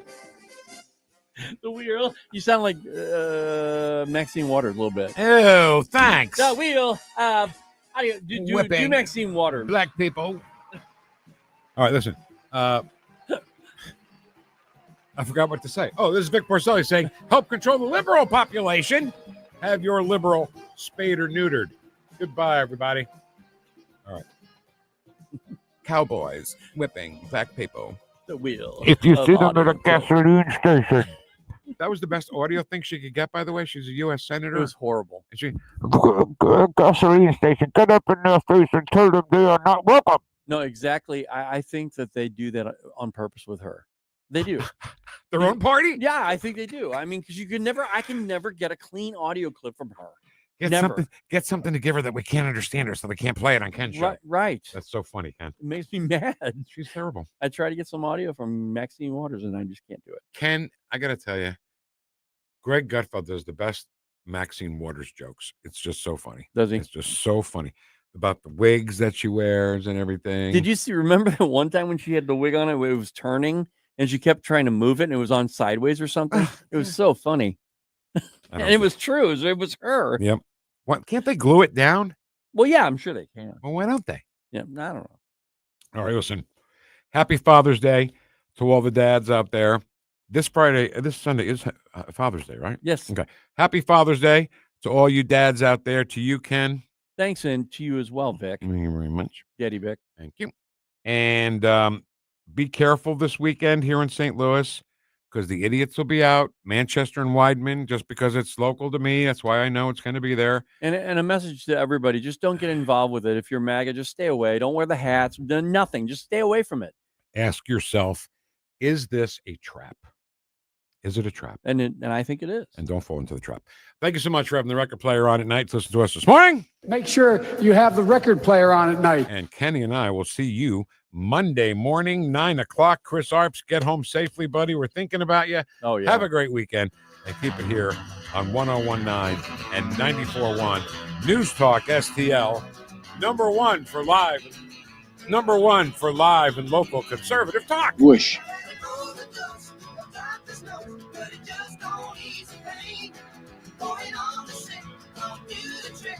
Sooner or later I'll be clocking in again. Someday I'll be able to look at my working day. Life will be grim because the ship is coming in. Everything will go my way and I won't have to say it on the weekend. Here come the weekend. Here come the weekend. My working week's so tough, I think I've had enough until the weekend. Here come the weekend. Here come the weekend. Here come the weekend. Is your retirement income at risk if you or your spouse needs nursing home or in-home care? Hi, I'm Eric Robert, Director of Investments with the ClearPath Wealth Management Group at Stifel and host of On the Money, Saturday mornings at 9 on News Talk STL 1019. The cost of long-term care is one of the biggest risks in retirement planning. For many retirees, a single nursing home stay can cause a significant reduction in assets that can permanently reduce your retirement income. Fortunately, there are affordable and flexible options available today that can help you manage the cost of long-term care. Our team can help you address the risks relevant to your retirement, including long-term care. To schedule your free retirement plan consultation, go to clearpathinvesting.com. That's clearpathinvesting.com, or call us at 636-695-2650. That's clearpathinvesting.com or 636-695-2650. Stiefel Nicholas and Company Incorporated, member SIPC and NYSE. Hungry for the best steak you'll ever have? Head to the heart of Moscow Mills and discover Harry J's, a local landmark and family-owned steakhouse, serving up excellence since '98. From mouth-watering appetizers to decadent desserts, Harry J's has something for everyone. Enjoy our extensive bar selection while soaking in our friendly family atmosphere. Whether dine in or carry out, your meal is prepared to perfection. Make the drive to 300 Main Street and treat yourself to a taste of Moscow Mills' finest. Harry J's, more than a steakhouse. We're a tradition. KLGY HD3 Clayton, K270BW Belfast, KNBS Bowling Green. This is News Talk STL at 1019, 94.1, and always streaming at NewstalkSTL.com. Breaking news this hour from townhall.com. I'm John Scott. President Trump has been meeting with the National Security Council. The United States says it is not involved in Israel's military strikes against Iran. White House correspondent Greg Clugston with a report. Secretary of State Marco Rubio said Israel took unilateral action against Iran and that Israel advised the U.S. that it believed the strikes were necessary for its self-defense. In a statement released by the White House, Rubio said, "We are not involved in strikes against Iran, and our top priority is protecting American forces in the region." Rubio also warned Iran not to target U.S. interests or personnel.